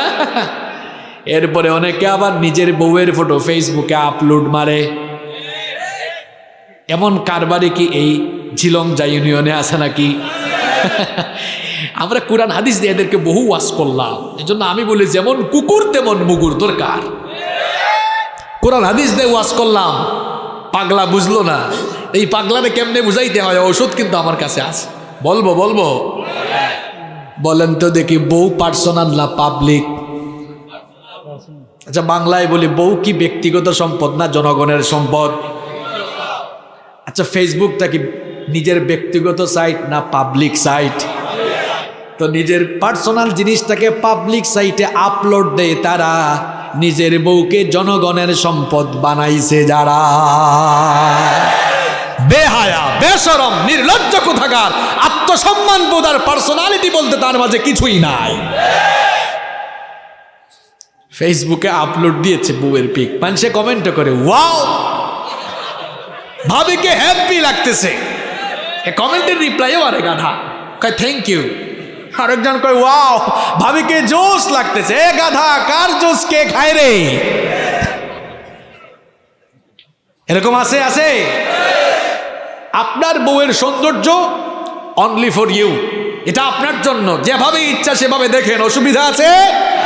আমার ইসলামটা কত পবিত্র, কত সুন্দর। বিয়ের আগে একটা বেগানা নারীর দিকে তাকালে গুনাহ হয়, কিন্তু দেখেন বিয়ের পরে নিজের বউয়ের দিকে ভালোবাসার নজরে, মহব্বতের নজরে যতবার তাকাবেন, যতবার তাকে ছুবেন, যত বেশি ভালোবাসবেন, আমল নামায় তত বেশি নেকি দেন কে। এই জন্য বলেছি যুবক, সামর্থ্য থাকলে বিয়ে করো, না থাকলে রোজা রেখে তৌফিক কামনা করতে হবে কার কাছে? তাহলে হায়া শরম আমাদের ব্যক্তি জীবনে, পারিবারিক জীবনে থাকবে নাকি থাকবে না? নাম্বার 2 নাম্বার হচ্ছে আমার আপনার নবী ছিলেন সত্যবাদী। পয়েন্ট কি মনে থাকবে? 1 নম্বর কি বলছি? লজ্জাশীল হবেন তো সবাই। পুরুষ মানুষ যারা এখানে যুবক ছেলেরা আছে, কাটিং এর চুল তোমরা রাখো। এখন চুল রাখতে রাখতে আবার মহিলার মতো বানাইছে, পেছন থেকে বোঝাও যায় না এটা আপু না ভাইয়া, সামনে আসলে বোঝা যায়। আছে এরকম? আবার এখন দেখলাম যুবকরা কাটিং করে চুল রাখে, কোনো দিকেই চুল নাই, মাঝখানে চুল, দেখলে মনে হয় পাখির বাসা বানাইছে চুলের মধ্যে। এরকম আছে? একটু ভদ্রভাবে চুল রাখো, সুন্দরভাবে রাখো। আবার অনেকে এখন কি নেইমার না নাইমার, নাম কি জানি, নেইমার কাটিং, মাসি কাটিং, মাসি না মেসি, মেসি, এইসব কাটিং চুল রাখে। আবার অনেকে দেখলাম চুল রেখে এরকম মানে কি বলে ভেড়ার মতো কি জানি আবার লাগায়, মানে চুলগুলো কেমন করে ফেলে। অনেকে আবার এদিকে টান মারে, ওইদিকে টান মারে, এমন কাটিং মনে এই অঞ্চলে নাই। কিরে এত বেহায়া হইছ কেন? এটা কোন জাতের চুল রাখো? আর মেয়েরাও হায়া সরম ছেড়ে দিয়া, এখন ইসলামের বিধান তো নাই। এখন এই যে ব্রু প্লাক করে আছে, ব্রু না দিলে তো আপনাকে দেখতে শিলামুরগি লাগতো। ব্রু আল্লাহ তাআলা দিয়েছেন সৌন্দর্য বর্ধনের জন্য, এটাকে আপনি শাসেন কেন? ব্রু প্লাক করাকে হারাম করে দিয়েছেন কে? এটা করতে যাবেন না। আমরা ইসলাম মানবো, ইসলাম মানার ভেতরেই কল্যাণ আছে না নাই? 2 নম্বর, আমার আপনার নবী ছিলেন সত্যবাদী নবী, কিন্তু আপনি ডেইলি কয়টা যে মিথ্যা বলেন, খাতায় হিসাব করলে খাতা ভরে যাবে। কিন্তু আমার আপনার নবী এমন নবী ছিলেন, খুব মন দিয়ে আমার কথা শোনেন, 63 বছরের জীবনে নবীর জবান থেকে একটা মিথ্যা কথা বের হয় না। আমরা এখন সারাদিন মিথ্যা বলি, কম না বেশি? খুব ভালো মানুষ আপনারা স্বীকারও করছেন। এখন বলেন তো, মিথ্যা বলা এটা কি নবীজির চরিত্রের সাথে মানায় নাকি? এটা নবীর উম্মতের সাথে মানায় নাকি? মিথ্যা বলা জায়েজ? মিথ্যা বলা যাবে নাকি বলেন? মিথ্যা বলার কিছু কুফল আপনাদেরকে শোনাই, মিথ্যা বলার কিছু কুফল আপনাদেরকে শোনাই। আমি যদি আপনাদেরকে বলি, বলেন তো কার মুখে দুর্গন্ধ সবচাইতে বেশি? এক জায়গায় মাহফিলে এই প্রশ্ন করেছিলাম, একজন কয় হুজুর ম্যাজিক দিয়া যে দাঁত ব্রাশ করে না তার মুখে দুর্গন্ধ বেশি। আমি কইলাম কি, আপনি কি ম্যাজিক কোম্পানিতে চাকরি করেন নাকি? বলে সেন্সোডাইনার ক্লোজ আপ দুষ করলো। তা আমরা মনে করি যে দাঁত ব্রাশ করে না তার মুখে দুর্গন্ধ বেশি। আর নবীজি বলেছেন, কেউ যখন মিথ্যা বলে তার মিথ্যা কথার দুর্গন্ধে রহমতের ফেরেশতা তার দৃষ্টি সীমানার বাইরে চলে যায়। তাহলে বলেন তো দেখি, মিথ্যা বললে যেহেতু রহমতের ফেরেশতা সাথে থাকে না, তাহলে তখন সঙ্গী হয় কে? বুঝে শুনে বলেন, সঙ্গী হয় কে? তাহলে মিথ্যা বলে যারা শয়তানের ফ্রেন্ড, তারা, কথা কি ভুল বলছি? তাহলে মিথ্যাবাদী যারা শয়তানের ফ্রেন্ড, আর একটু জোরে বলেন। এরপরে দেখেন, মিথ্যা বলার 2 নম্বর কুফল হলো, মিথ্যা বলার কারণে মানুষ আর ইমানদার থাকে না। কি হয়? না না, উত্তর কিন্তু হয় নাই। বেঈমান না বলেন, মিথ্যা বলার কারণে মানুষ কি হয়? দেখি কে বলতে পারে না? এই তো, এই দেখছেন ইয়াং ছেলে একটা বলে ফেলছে। কি আপনারা কি করেন? মিথ্যা বললে মানুষ কিন্তু খুব সাংঘাতিক একটা ডেজিগনেশন পেয়ে যায়, যেই ডেজিগনেশনের নাম হচ্ছে মুনাফিক। আপনি বলবেন হুজুর মুনাফিক হইলে আর কি? মুনাফিকটা কি জিনিস আপনি আগে বুঝেন। দুনিয়ায় 800 কোটির বেশি মানুষ আছে। আল্লাহর কোরআন পৃথিবীর সব মানুষকে 4 ভাগে ভাগ করছে। জোরে বলেন কয় ভাগ? 1 নম্বর মুমিন, 2 নম্বর মুশরিক, 3 নম্বর মুলহিদ মানে নাস্তিক, 4 নম্বর হলো মুনাফিক। মনে আছে আপনাদের? 1 নম্বর মুমিন। প্রশ্ন হলো মুমিন কারা? ঈমান এনেছে যারা জান্নাতে যাবে। তাহলে মুমিন যারা জান্নাতে যাবে। 2 নম্বর মুশরিক। মুশরিক কারা? আল্লাহর সঙ্গে শিরক করে যারা জাহান্নামে যাবে। তাহলে 2 নম্বর মুশরিক যারা জাহান্নামে যাবে। 3 নম্বর মুলহিদ মানে কি বলছিলাম? নাস্তিক। নাস্তিক যেগুলো গেল মাইন্সের জাত না, এগুলো মাইন্সের কোনো জাত। আপনি বলুন হুজুর এটা কেমন কথা বললেন? এটা আমি বলি নাই তো, এরা যে মাইন্সের জাত না এটা আল্লাহই বলেছেন। আল্লাহ বলেছেন উলাইকা কাল আনআম, এরা পশুর জাত। আল্লাহ বলছেন না, এরা আরো খারাপ, বালহুম আবল, এর চাইতেও আরো নিকৃষ্ট। নাস্তিক কারা? স্রষ্টায় বিশ্বাস করে না, তারা কয় দেয়ার ইজ নো গড, স্রষ্টা বলতে কেউ। তারা যদি বলেন এই কথা বললি কেন, কয় থাকলে তো দেখতাম, আনসিন ইজ নাথিং, যা দেখা যায় না তা বিশ্বাস করা যায় না। ওই যে বললাম, যেমন কুকুর তেমন কি দরকার, মুগুর দরকার। তারাই বলবেন এই তোর বাপ তোরে জন্ম দিয়েছে, এটা তুই দেখছ? হয়েছে নি প্রশ্ন? তোর বাপ তোরে জন্ম দিয়েছে, এটা তুই দেখছ? নিজের চোখে দেখছ? নিশ্চয়ই বলবে না। তো তোর দাবি যা দেখা যায় না তা যদি বিশ্বাস করা না যায়, তোর বাপ তোরে জন্ম দিয়েছে এটা তুই যেহেতু দেখোস নাই, তুই মনে হয় একটা বেজন্মার যাত্রী। আর এরকম বেজন্মার জাত যারা, অমানুষের জাত যারা স্রষ্টায় বিশ্বাস করে না, তারা নাস্তিক যারা জাহান্নামে যাবে। আমি বলেছিলাম কোরআনের ভাষায় মানুষ কয় প্রকার? এক নাম্বার, আপনাদেরকে বলা লাগবে, এক নাম্বার মুমিন যারা জান্নাতে যাবে তারা। দুই নাম্বার মুশরিক যারা, কোথায় যাবে তারা? এদেরকে জাহান্নামী আমরা বানাইছি না, আল্লাহ বানিয়েছেন। তিন নাম্বার নাস্তিক যারা। চার নাম্বার বাকি রইল কোনটা? এবার বলেন মুনাফিক যারা। হ্যাঁ, না না, উত্তর কিন্তু হয় নাই। এই জন্য বলছি হুজুর, মিথ্যা বলে মুনাফিক হইলে আর কি আছে, কি হবে? এই বুঝেন কি হবে? বলেন মুনাফিক যারা কোথায় যাবে তারা? না না, হয় নাই। ইয়েস, এই যে কে বলছে এটা? হাত তোলেন একটু। বাপ রে বাপ, কি সুন্দর চেহারা, মাশাআল্লাহ মাশাআল্লাহ। দেখছেন, উত্তর সঠিক দিয়েছে। মুনাফিক যারা জাহান্নামে নয়, জাহান্নামের তলায় যাবে তারা। আপনাকে ঠিকঠাক একুরেট করে বলতে হবে, সলিড কথা বলতে হবে। মুনাফিক কিন্তু কাফেরের চেয়ে আরো নিকৃষ্ট, আরো খারাপ।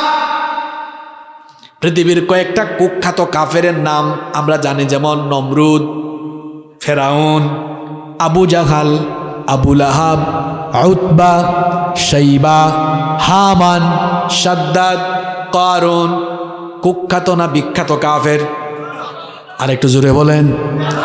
এই কুখ্যাত কাফেরগুলো যাবে জাহান্নামের উপরের তলায়, আর মুনাফিক যারা এই মুনাফিকগুলো যাবে জাহান্নামের নিচের তলায়। কথাটা মোল্লার না আল্লাহর? আল্লাহ বলেছেন ইন্নাল মুনাফিকিনা ফিদ দারকিল আসফালি মিনান নার। নিশ্চয়ই মুনাফিকরা জাহান্নামের তলায় থাকবে, আর কাফেরগুলো জাহান্নামের উপরে থাকবে। যদি বুঝে থাকেন বলেন তো দেখে, তুলনামূলকভাবে কাফেরের চেয়ে মুনাফিক ভালো না খারাপ? আরো জোরে বলেন, ভালো না খারাপ? মুনাফিকগুলোকে কিন্তু চেনাও যায় না। কেউ যদি কই হুজুর, ও হুজুর হিন্দু দেখবো, কোথায় যাব? আমি বলবো ভারতে একটা সফর দিয়া দেখেন, ডানে বামে চতুর্দিকে হিন্দু পাবেন, কোটি কোটি হিন্দু সেখানে আছে না নাই? কেউ দেখতে চায়, আমি বলবো মিয়ানমারে যান, চীনে যান। কেউ যদি কই হুজুর খ্রিস্টান দেখবো, আমি বলবো আমেরিকা, ইংল্যান্ডে যান। কেউ যদি বলে হুজুর ইহুদি দেখবো, বলবো ইসরায়েলে যান। কেউ যদি কয় হুজুর মুনাফিক দেখতাম, কই যাইতাম? না না, উত্তর কিন্তু অ্যাকুরেট করে দেওয়া লাগবে। উত্তর হলো, যেই সমাজে যেই জায়গায় মুসলমান আছে, সেই সমাজে মুসলমানের বেশে মুনাফিক লুকায়া আছে। মুনাফিক কিন্তু এই প্যান্ডেলের ভিতরও থাকতে পারে। মুনাফিক কিন্তু চেনা যায় না, টুপিও লাগায়, দাড়িও রাখে, জুব্বা পরে, পাঞ্জাবি পরে, সুযোগ পাইলে ইসলাম আবার জবাই করে। মুনাফিক কিন্তু দাড়ি রাখে, টুপি পরে, ইসলামের পক্ষে কথা বলে, আবার মাহফিল বন্ধের জন্য চেষ্টাও করে। মুনাফিক যেই দিকে বৃষ্টি ওই দিকে ছাতা ধরে। এই মুনাফিক বৃষ্টি যেদিকে ছাতাও ধরে সেই দিকে, এই দিকে থাকে ওই দিকেও থাকে। এইটা ইমানদার না মুনাফিক? মুনাফিক চেনা কিন্তু বড় মুশকিল। দিনের বেলা দেখবেন মাদক বিরোধী সমাবেশের প্রধান অতিথি, রাতের বেলা আবার দেখবেন মাদক কারবারিদের সঙ্গে বাঘ বসাবার চেয়ারপারসন, সভাপতি। এটারে আপনি কেমনে চিনবেন? হে, এদিকেও থাকে ওইদিকেও। এখন মুনাফিক কিন্তু চেনা যায় না। মুনাফিক আপনি চিনবেন কেমনে? কপালে সাইনবোর্ড নাই, পিঠেও সাইনবোর্ড নাই। স্কুল কলেজে তো ড্রেস কোড আছে, ওই স্কুলের ড্রেস একটা, এই স্কুলের ড্রেস আরেকটা। মুনাফিকের কিন্তু আলাদা কোনো ড্রেসও। তারে আপনি চিনবেন কেমনে? নবীজি বলেছেন মুনাফিকের কিছু খাসলত আছে, খাসলত দেখে তাকে চেনো। নবীজি বলেছেন তার মধ্যে তার একটা খাসলত হলো ইদা হাদ্দাথা কাযাবা, যখন সে কথা বলে কথায় কথায় আরো জোরে বলতে হবে, কথায় কথায়। তাইলে আমি বলছিলাম মিথ্যা বলার কুফল কয়টা? ভুলে গেলে চলবে? কি লাইনের আলোচনা! মিথ্যা বলার কুফল হলো, আরে ভাই আঙ্গুল থেকে বলেন কয়টা? আরো জোরে। 1 নাম্বার বলেছি মিথ্যা বলে যারা শয়তানের ফ্রেন্ড। 2 নাম্বার মিথ্যা বলে যারা মুনাফিক হয়ে যায়। আপনি বলবেন হুজুর মুনাফিক হইলে কি হয়েছে? কি হয়েছে শুনেন, আপনার চেয়ে নমরুদ ভালো, আপনার চেয়ে ফেরাউন ভালো, কারণ সে তো জাহান্নামের উপরে, আর আপনি যদি মুনাফিক হয়ে মারা যান জাহান্নামের নিচে যাবেন। করোনা ভাইরাস এইটার চেয়ে মারাত্মক ভাইরাস হলো মুনাফিকি ভাইরাস। আপনি বলবেন হুজুর এই কথা বললেন কেন? আপনারা বলেন তো দেখি, করোনা ভাইরাসে আক্রান্ত হয়ে মারা গেলে কেউ জাহান্নামে যাবে এমন কথা কোরআন হাদিসের কোথাও আছে নাকি? কিন্তু মুনাফিকি ভাইরাসটা করোনা ভাইরাসের চাইতে আরো মারাত্মক ভাইরাস। আল্লাহ বলেছেন নবী গো আপনি জানিয়ে দেন, বাশশিরিল মুনাফিকিনা বিআন্না লাহুম আযাবান আলীমা। নবীজি বলেছেন, আল্লাহ বলেছেন নবী গো মুনাফিকি ভাইরাস নিয়ে আক্রান্ত হয়ে মারা যায় যারা, জাহান্নামের সুসংবাদ পাবে তারা, এদেরকে জাহান্নামের সুসংবাদ দেন। তাহলে বলেন তো মিথ্যা বললে মানুষ কি হয়? আরো জোরে, আরো জোরে। আজকাল কি আর মিথ্যা বলবেন নাকি? মিথ্যা আপনারা বলেননি। ফোন আসছে, কয় দোস্ত তুই কোথায়? আছে কক্সবাজার। সে কয় আমি আছি টেকনাফ। আছে না নাই? দেখবেন আপনাদের কক্সবাজার থেকে অনেক ধরনের বাস যায়, স্লিপার কোচ আছে না? এক পাগলা জীবনে কোনো দিন স্লিপার কোচ, ভলভো স্লিপার কোচে উঠে নাই। উঠার পরে উঠছে, এই যে দেখেন না সুবহানাল্লাহ গ্রিন লাইনের কিছু বাস যায় 2 তলা, উঠছে উপরের তলায় শীত হয়ে শুয়ে আছে স্লিপার কোচ। উঠে লাগতেছে একটু বিমান বিমান ভাব, কারণ উপরে উঠছে তো দেখতেছে একটু বিমান বিমান লাগে। দোস্ত একটা কল দিছে, কিরে দোস্ত কই? আমি বিমানে আছি।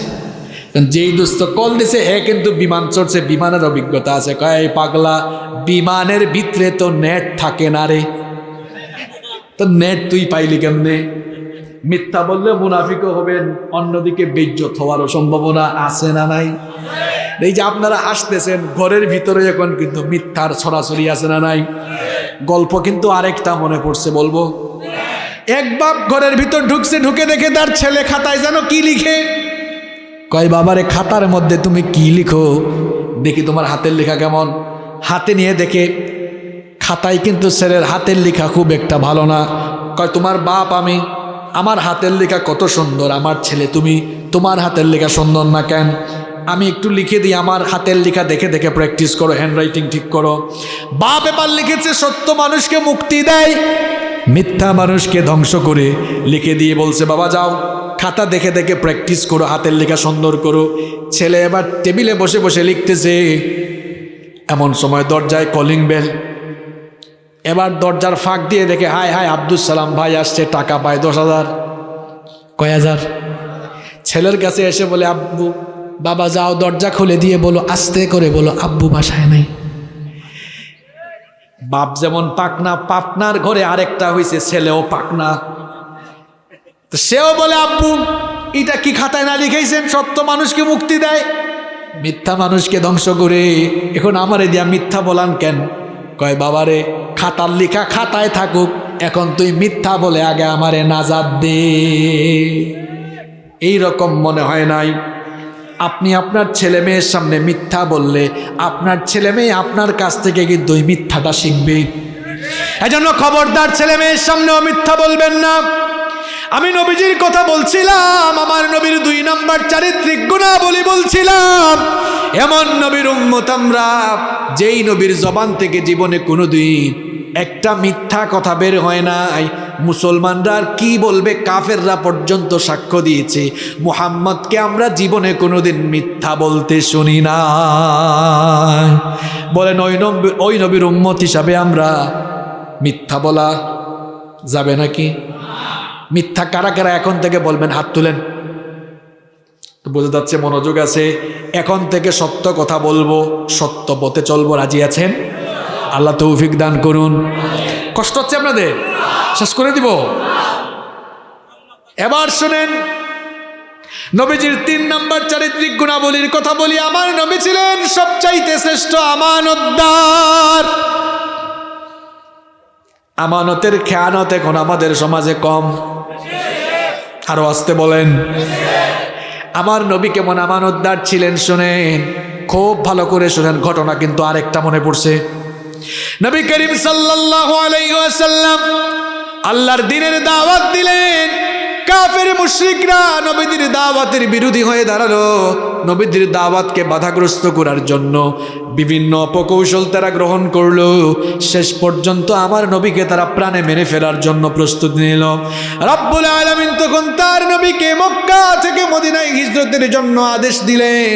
নবীজি হিজরতের রাতে যখন মক্কা ছেড়ে চলে যাবেন, তার চাচাতো ভাই নবীজির সাহাবী আলী রাদিয়াল্লাহু আনহুকে ডাকলেন। ডেকে বললেন, ও আলী, আমার বিছানায় তুমি শুয়ে থাকো। কাফেররা তাহলে মনে করবে আমি ঘরে আছি, আর এই সুযোগে আমি রাতে রাতে মক্কা ত্যাগ করতে পারবো। আর আলী গো, তোমার কাছে আমি একটা দায়িত্ব দিতে চাই, সেই দায়িত্ব তুমি সঠিকভাবে পালন করতে পারবে নাকি বলো? আলী রাদিয়াল্লাহু আনহু তখন বললেন, ওগো আল্লাহর নবী, কোন দায়িত্ব আমাকে বলেন, সেই দায়িত্ব পালনের জন্য আমি আমার জীবনটাকে বিলিয়ে দিতেও রাজি। নবীজি তখন বললেন, আলী গো, এই কাফের মুশরিকটা তো আমাকে প্রাণে মেরে ফেলার জন্য প্রস্তুতি নিচ্ছে, এদের কারণেই তো আমি মক্কা থেকে চলে যাচ্ছি। কিন্তু এদেরই কারো কারো টাকা পয়সা, সোনা দানা, ধন সম্পদ আমার কাছে গচ্ছিত রাখা, আমানত রাখা।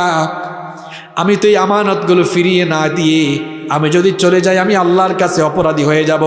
হতে পারে তারা আমাকে কষ্ট দিচ্ছে, মেরে ফেলতে চাইছে, কিন্তু তাদের আমানতগুলোর খেয়ানত করা তো আমার জন্য শোভা পায় না।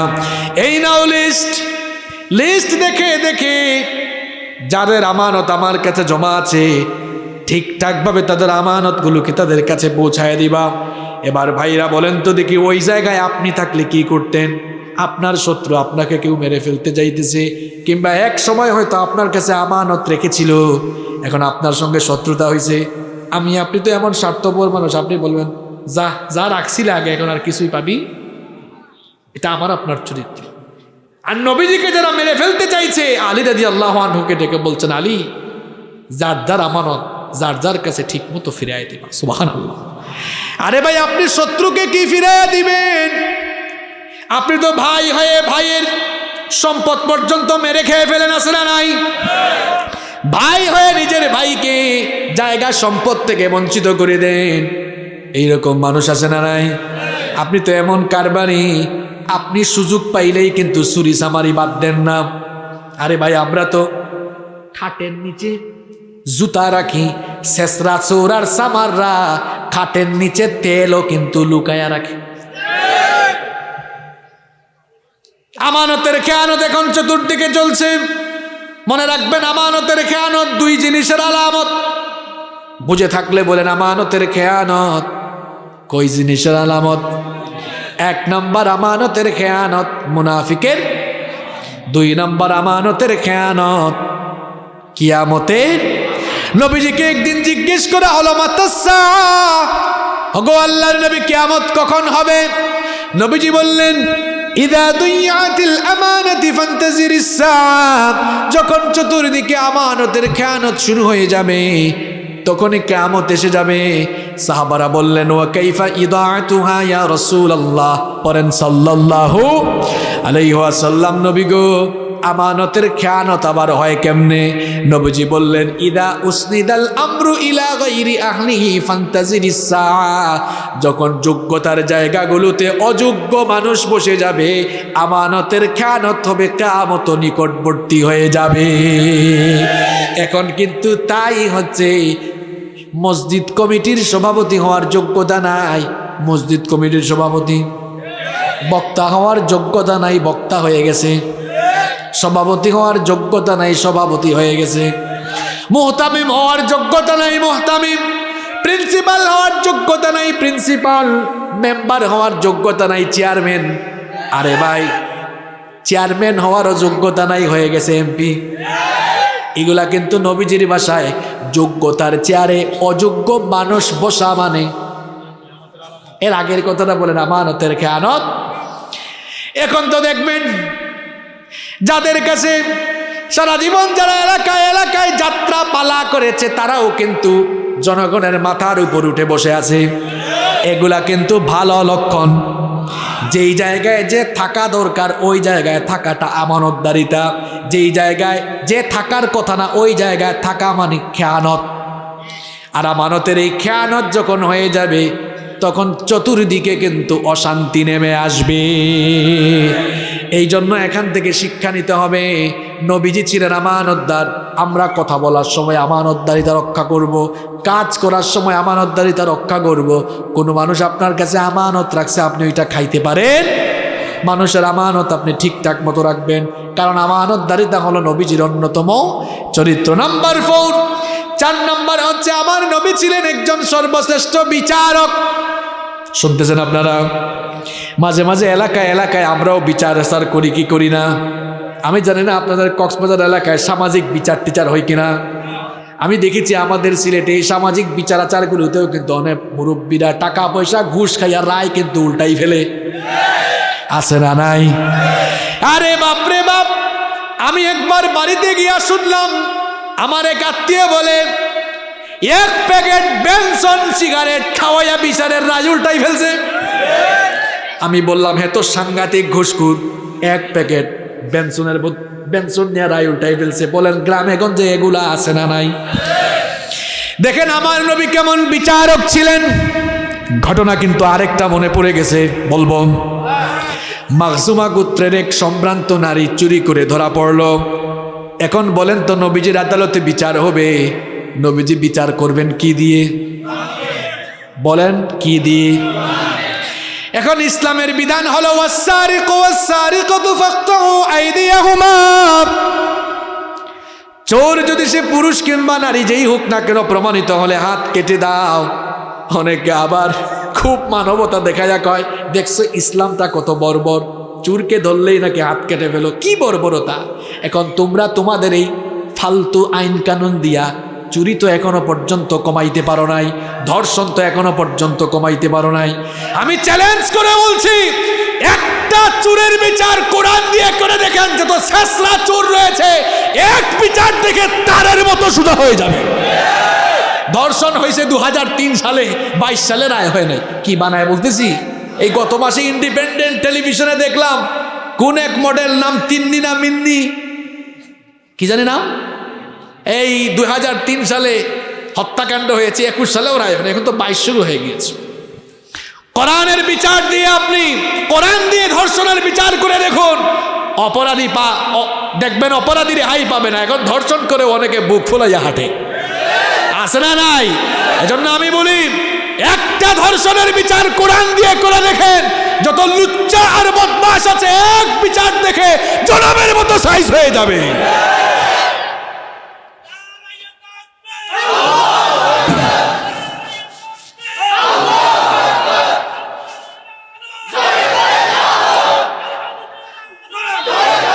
আমার ভাইয়েরা আবার শুনেন,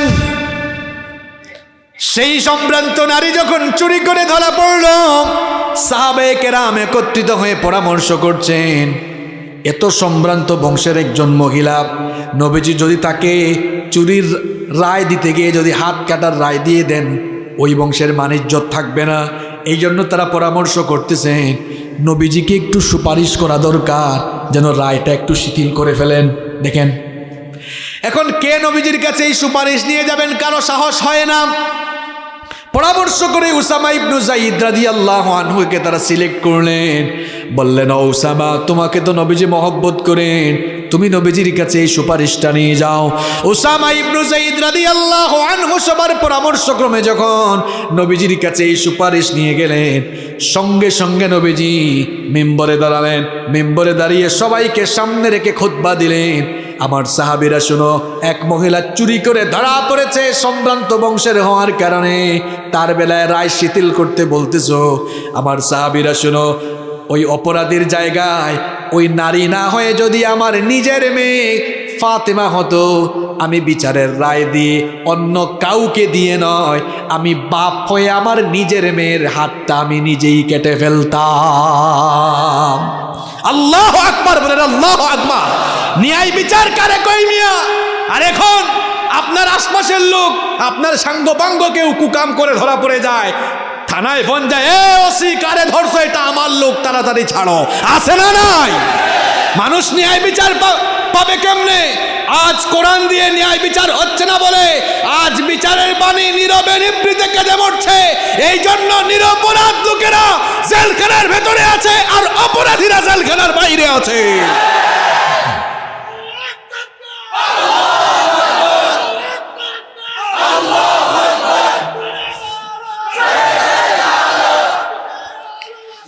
সম্মানিত ভাইয়েরা, সম্মানিত ভাইয়েরা, এই ভাই থামেন। সম্মানিত ভাইয়েরা, হৃদয়টা ক্ষতবিক্ষত হয়ে যায় আমরা যখন টিভির স্ক্রিনে দেখি দাগী আসামিদেরকে, খুনি লম্পটদেরকে হাতে করা কিংবা হাত করা ছাড়া আদালতে হাজির করা হয়, আর বড় বড় মুফতি মুহাদ্দিসদেরকে হাতে পায়ে রশি বেঁধে যখন আদালতে হাজির করা হয়, আমাদের হৃদয়টা ফেটে যায়। যেই দেশে এমন চিত্র রয়েছে, বড় বড় দাগী আসামিরা হাতে করা ছাড়া কিংবা হাতে করা দিয়ে যেই দেশে দাগী দাগী আসামিদেরকে আদালতে হাজির করা হয়, আর বড় বড় মুফতি মুহাদ্দিসদেরকে যেই সমাজে এভাবে বেইজ্জত করে আদালতে তোলা হয়, সেই সমাজের চিত্র বলে সেখানে ন্যায় বিচার নেই, নেই, নেই।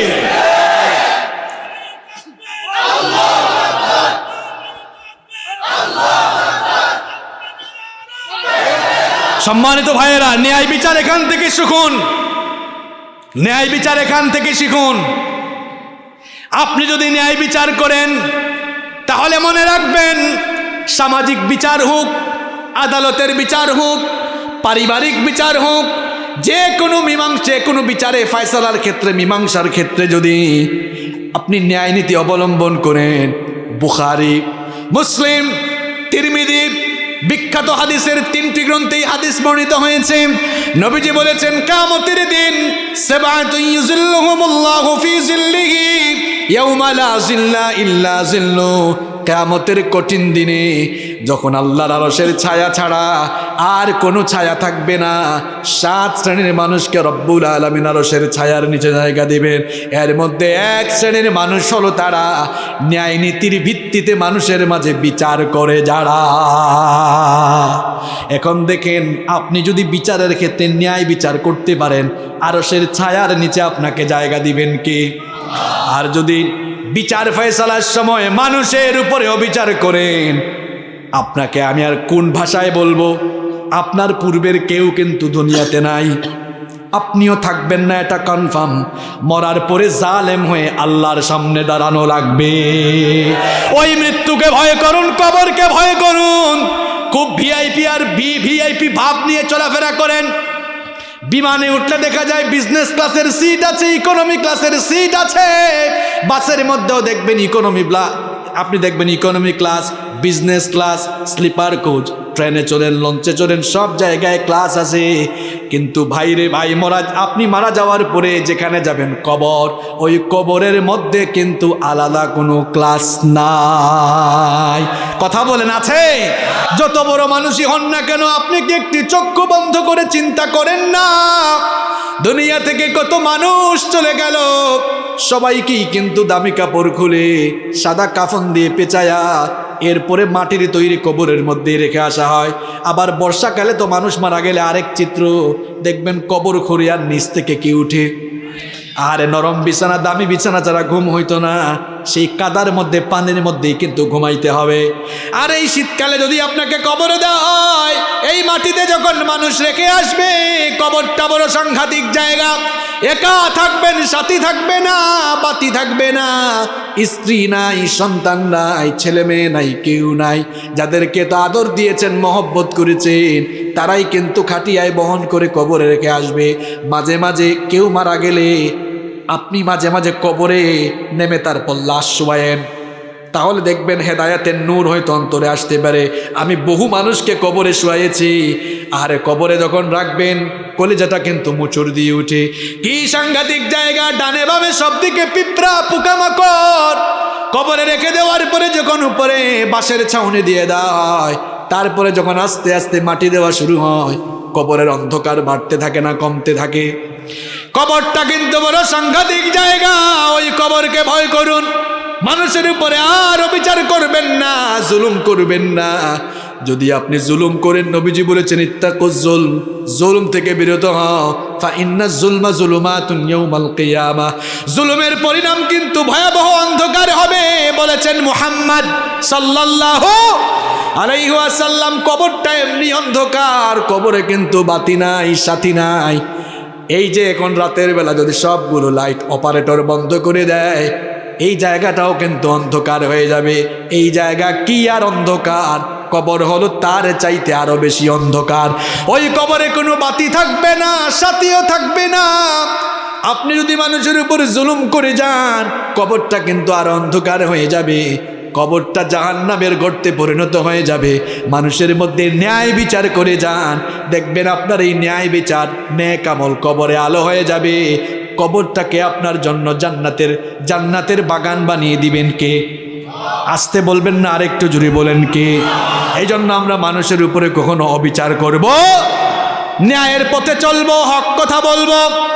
হক কথা এখন আমরা অনেক হুজুররাই বলতে পারি না। এক হুজুর চাকরি পাইছে নতুন মসজিদে, ঘটনা কি বলবো। এখন হুজুর খুব সুন্দর নোট করেছে, সুদের বিরুদ্ধে ওয়াজ করবে। সুদের বিরুদ্ধে ওয়াজ শুরু করছে, কিছুক্ষণ পর সভাপতি কাশি দিছে।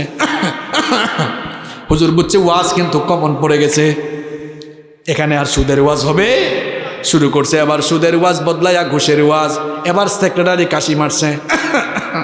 হুজুর বুঝছে এই ওয়াজটাও কিন্তু কমন পড়ছে।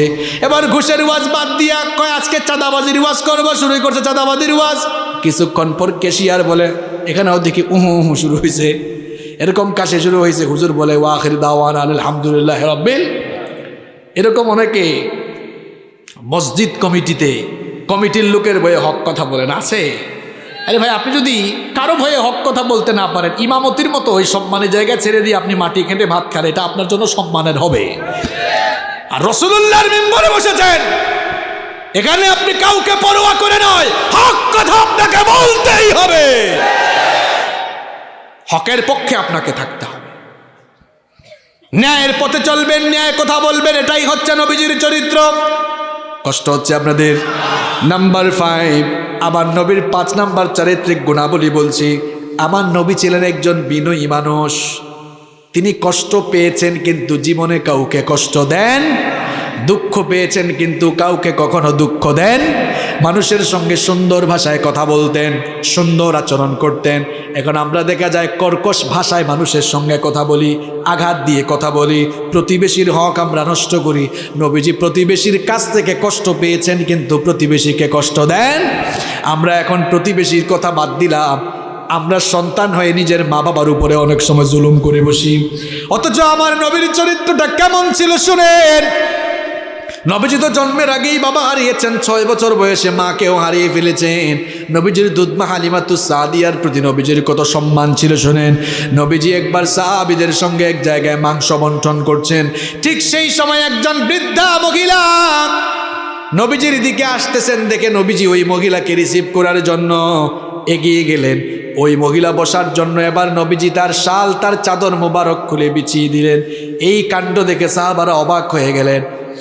এ কোন ব্যক্তি আসলো যার জন্য নবীজি নিজে তার চাদর মোবারক বিছায়া দিলেন।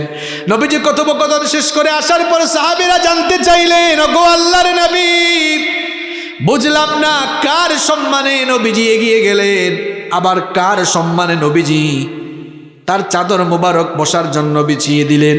নবীজি বললেন, সাহাবীরা, যার জন্য এগিয়ে গেলাম আর যার জন্য চাদর বিছিয়ে দিলাম সে দুনিয়ার সাধারণ কোনো মানুষ নয়। আমি তো দুনিয়াতে আসার পরে আমার মায়ের কোলে কাকে চড়ে বড় হওয়ার কিসমত বেশি দিন হয় নাই। যেই মহিলার কোলে কাকে চড়ে আর যেই মহিলার দুধ পান করে আমি বেড়ে উঠেছি, ইনি হচ্ছেন আমার দুধমা হালিমাতুস সাদিয়া। সুবহানাল্লাহ। তো নবীজি তার দুধ মায়ের সাথে এমন সম্মানজনক আচরণ করেছেন, আর আপনি আপনার আপন মায়ের খোঁজ খবর নেন না। ছোট্টবেলার সেই কাহিনী ভুলে গিয়েছেন আপনি। আপনার যখন সামান্য একটু জ্বর হতো, আপনার মা আপনার বাবাকে জানাতো, আপনার ছেলের জ্বর হয়েছে, তাড়াতাড়ি হসপিটালে নিয়ে যান। আরে আপনার বাবা টাকা পয়সা না থাকলেও মানুষের কাছ থেকে ধার করে এনে আপনার চিকিৎসা কিন্তু ঠিক মতো করিয়েছে। আপনি এই অবস্থা ভুলে গিয়েছেন। আজ আপনার বাবা বুড়া মানুষ, অসুস্থ অবস্থায় বিছানায় পড়ে আছে, আপনি ঠিক মতো চিকিৎসা করান না। আপনার মা বুড়ি মানুষ, অসুস্থ, চিকিৎসা করান না। ছোটবেলার সব কথা আপনি ভুলে গিয়েছেন, এমন মুখ খারাপ হয়েছেন। নবীজি বলেছেন মা বাবার সঙ্গে খেদমত, মা বাবার সঙ্গে উত্তম আচরণ করো, তাদের খেদমত করো। মা বাবার সন্তুষ্টিতে আল্লাহ সন্তুষ্ট, মা বাবার অসন্তুষ্টিতে অসন্তুষ্ট কে? নবীজি বলেছেন হুমা জান্নাতুকা হুমা নারুকা, এই মা বাবা তোমার জন্য জান্নাত, আবার মা বাবা তোমার জন্য জাহান্নাম। খবরদার আমার যুবক ভাইরা, মা বাবাকে কখনো কষ্ট দিও না। রাগ করে, গলা মোটা করে, ঝিরকি দিয়ে কথা বলো না, বরং আল্লাহ বলছেন ওয়াকুল লাহুমা কওলান কারীমা, তোমার মা বাবার সাথে সম্মানজনক ভাষায়, ভদ্র ভাষায়, বিনয়ের সঙ্গে কথা বলো। আদেশটা কার? মা বাবার সঙ্গে ভাষা নরম করে, কণ্ঠ নরম করে কথা বলবেন, চোখ মোটা করে কথা বলবেন না, মাথা নিচু করে সুন্দর করে কথা বলবেন, ভদ্র ভাষায় কথা বলবেন। মা বাবার খেদমত করেন, রাতের বেলা বাবার মাথাটা টিপে দেন, বাবার মাথা টিপে টিপে তাকে ঘুম পাড়ান। এই বাবা, এই মা কিন্তু ছোটবেলায় আপনার মাথায় হাত বোলায় বোলায় ঘুম পাড়িয়েছে। এখন বাবা বৃদ্ধ মানুষ, বুড়া মানুষ, হাত পাটা একটু টিপে দেন, মাথা টিপে দেন, ঘুম পাড়ান। মা বাবার কাপড় চোপড়গুলো মাঝে মাঝে ধুয়ে দেন, মাঝে মাঝে কেন পারলে রেগুলার ধুয়ে দেন। ছোটবেলা আপনার বাবা আর মায়ের কোলে আপনি কত প্রস্রাব পায়খানা করেছেন, কোনোদিন রাগ করছেন? তো এখন আপনি মা বাবা বুড়া হয়ে গিয়েছেন, তাদের কাপড় ধুয়ে দেন। এই যে এখন বাজার থেকে আসতেছেন, শীতের দিনে বাজারে কমলা আছে, কমলা কিনে আনেন, কমলা কিনে এনে ছিলে ছিলে মা বাবার পাশে বসে আদর করে করে খাওয়ায় দেন। দেখবেন মা বাবা খুশি হয়ে যদি একটা মুচকি হাসি দেয়, রে ভাই, আল্লাহর আরশ আপনার উপর খুশি হয়ে যাবে। মা বাবার খেদমত করুন, মা বাবার খেদমত করুন। ঘরের ভেতরে জান্নাত রেখে অন্য জায়গায় জান্নাত তালাশে যাওয়া লাগবে না। নবীজি বলেছেন তোমার মায়ের পায়ের তলায় আমি তোমার জন্য জান্নাত রেখেছি। সুবহানাল্লাহ। মা বাবা হলো, যুবক ভাইরা শোনো, মা বাবা হলো তোমার জন্য সবচেয়ে বড় পীর। এর চাইতে বড় পীর তোমার জন্য আর নাই। তুমি যে পিসাবের কাছে মুরিদ হইছ, ওই পিসাবের দোয়া তোমার জন্য কবুল হইতেও পারে, নাও হইতে পারে, 50-50। কিন্তু তিনজন দোয়া করলে আল্লাহ ফিরাইয়া দেন না। এক নাম্বার হচ্ছে মুসাফির, মুসাফিরের দোয়া ফিরাইয়া দেন না কে? দুই নাম্বার হচ্ছে মজলুম, মজলুমের দোয়াও ফিরাইয়া দেন না কে? 3 নাম্বার মা বাপরে খুশি করেন। মা বাপ যদি খুশি হয়ে একটা দিন হাত তুলে দেয়, দুনিয়া আখিরাত আপনার উজালা হয়ে যাবে। সন্তানের জন্য মা বাপ যখন আল্লাহর কাছে হাত তুলে, ওই হাত আল্লাহ খালি হাতে ফিরাইয়া দেন না। দুনিয়ায় সম্মান চান, আখিরাতে নাজাত চান, মা বাবার খেদমত করেন, মা বাবার খেদমত করেন, মা বাবার খেদমত করেন। তাদের চেয়ে বড় অলি আপনার জন্য আর কেউ নাই, ঠিক কি না? নাম্বার 6, নবীজি ছিলেন একজন আদর্শবান স্বামী। আমরাও বিয়ে করে অনেকে স্বামী হয়ে গেছি। যারা বিয়ে করো নাই তারা তো এখনো মিসকিন আছো। তবে বিয়ের আগেই তোমাদের জন্য কথাগুলো আরো বেশি কার্যকরী হবে, কারণ জেনে ফেললে মানতে অসুবিধা হয় কম না বেশি? মানতে অসুবিধা হয় বেশি না? আপনাদের জোশ চলে গেছে তাই না? আমিও শেষ দিকে আসছি। বলেন তো, জেনে ফেললে মানতে সুবিধা হয় কম না বেশি? তো আগে ভাগেই জানি ফেলি। যুবকরা আবার শোনার, যারা বিয়ে করে ফেলছেন তারাও শোনেন। আমার নবী কেমন আদর্শবান স্বামী ছিলেন। আমরা অনেকেই নিজের বিবির সাথে, স্ত্রীর সাথে দুর্ব্যবহার করি, আছে না নাই? আরে বাপ রে বাপ, বিয়ের পরে ভাবখানা এমন যেন সে নবাব জাদা নসরুল্লাহ, আর বউকে বানাইছে দাসী।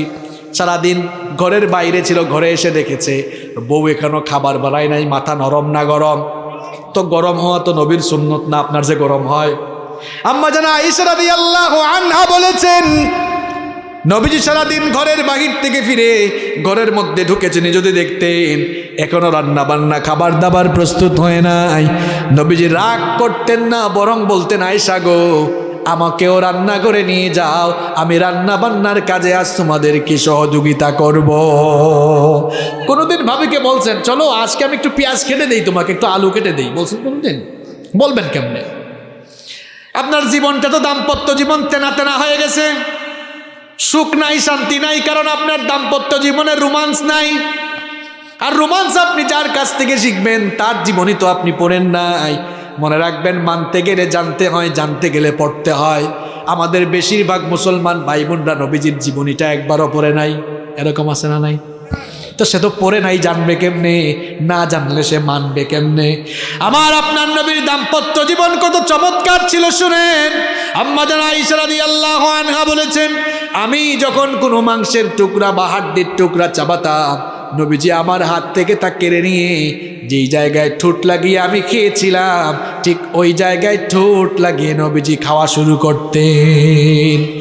বলেন তো মহব্বত কম ছিল না বেশি ছিল? আপনারা তো ভাবি আর আপনি একসাথে খাইতেও পারেন না, খাইলেও একজন আর একজনের খাওয়াই দেন না, মাঝে মাঝে খাওয়াই দিন, এটাও সুন্নত। এক গ্লাসে পানি পান করবেন, গ্লাসটাও আপনারা আলাদা করে ফেলছেন, মহব্বত থাকবে কেমনে?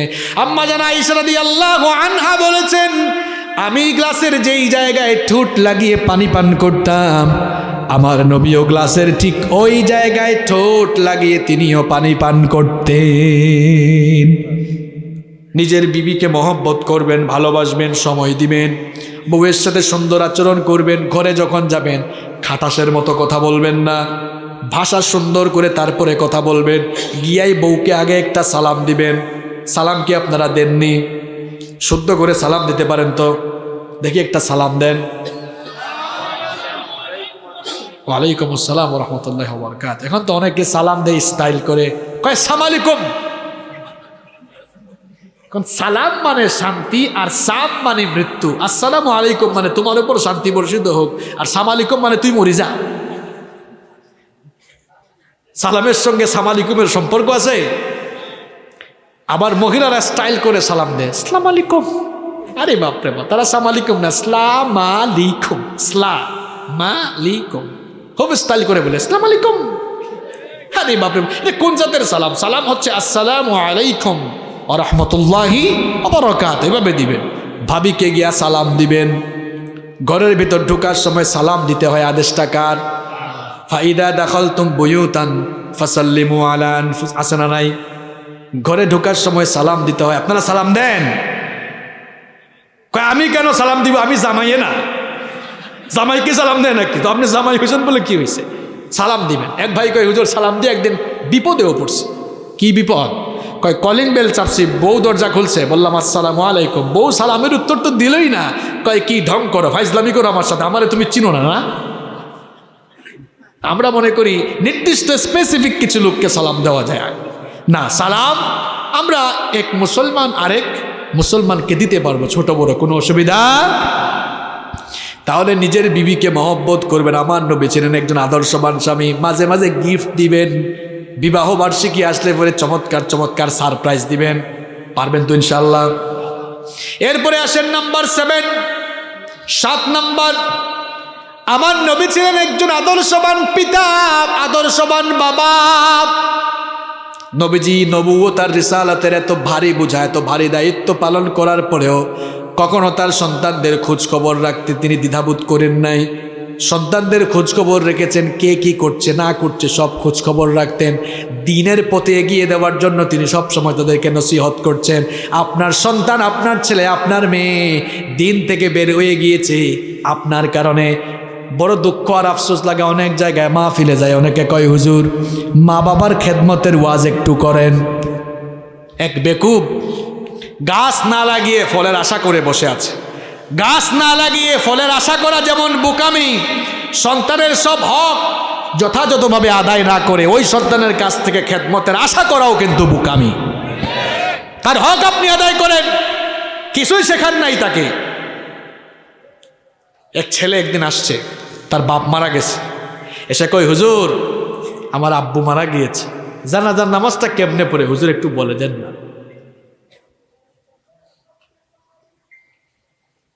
চিন্তা করছেন, তার বাবা মারা গিয়েছে, ছেলে এসে বলতেছে হুজুরকে, হুজুর আমার আব্বু তো মারা গিয়েছে, জানাজার নামাজটা কেমনে পড়ে? কি সন্তান আপনি রেখে গেলেন, এটা কেমন বাবা আপনি, কেমন জালেম পিতা আপনি। সন্তানকে নামাজি তো বানাইলেন না, নামাজের কায়দা কানুনও শেখান নাই। কি আমি কি কথা বানায় বলি না, এগুলো সমাজে আছে, আমাদের কাছে এরা আছে। তো হুজুর কেমনে পড়ব? নিজের সন্তানকে দ্বীনি শিক্ষা দিন, অওয়া ক এ বি সি ডি শিখায়েন পরে আলিফ বা তা থা তারে শেখায়েন আগে, এরে নামাজি বানান। সবাইকে আলেম বানাইতে হবে কথাটা এমন নয়। আপনার ছেলেকে সায়েন্সে, মেয়েকে সায়েন্সে, আর্টস, আপনি কমার্সে পড়ান, এ লেভেলে অ লেভেলে পড়ান, অসুবিধা নাই। সিস্টেমটা মেনটেন করেন, আগে কোরআন শেখান। তাইলে এটা আর কুসন্তান হবে না, অমানুষ হবে না, অসভ্য হবে না। অন্তত সবাই সবার সন্তানগুলোকে জানাজার নামাজে ইমামতির যোগ্যতা সম্পন্ন বানান। জানাজার নামাজে ইমামতির জন্য কি বড় আলেম হওয়া লাগে? আপনার ছেলে যদি নামাজ বিশুদ্ধ করে আদায় করার নিয়ম জানে, তেলাওয়াত যদি সহি থাকে, আপনি মারা যাওয়ার পর আপনার ছেলে আপনার জানাজায় ইমামতির জন্য বেস্ট। এটা গুডও না, বেটারও না, কি বলছি? বেস্ট, উত্তম। কেন উত্তম? আপনি মারা গেলেন, হয়তো আপনাদের মসজিদের ইমাম সাহেব ভালো আলেম, বড় আলেম, কিন্তু তিনি জানাজার নামাজ ইমামতির সময় ওনার ভেতর যে আবেগ আবেগ থাকবে, আপনার ছেলের ভেতরে কি ওই সেম আবেগ থাকবে? নো। দেখেন, আমি যখন আলিম পরীক্ষা দেওয়ার পরে আমার বাবা মারা গেলেন, আমার বাবার জানাজায় আমি নিজেই ইমামতি করলাম। তো আমার বাবার জানাজায় আমি যখন ইমামতি করলাম, চক্ষু থেকে তো পানি পড়লই। প্রত্যেকটা তাকবীরের সময় কলিজাটা মোচড় দিয়ে উঠলো। অন্য কোনো হুজুর হইলে এটা হইতো?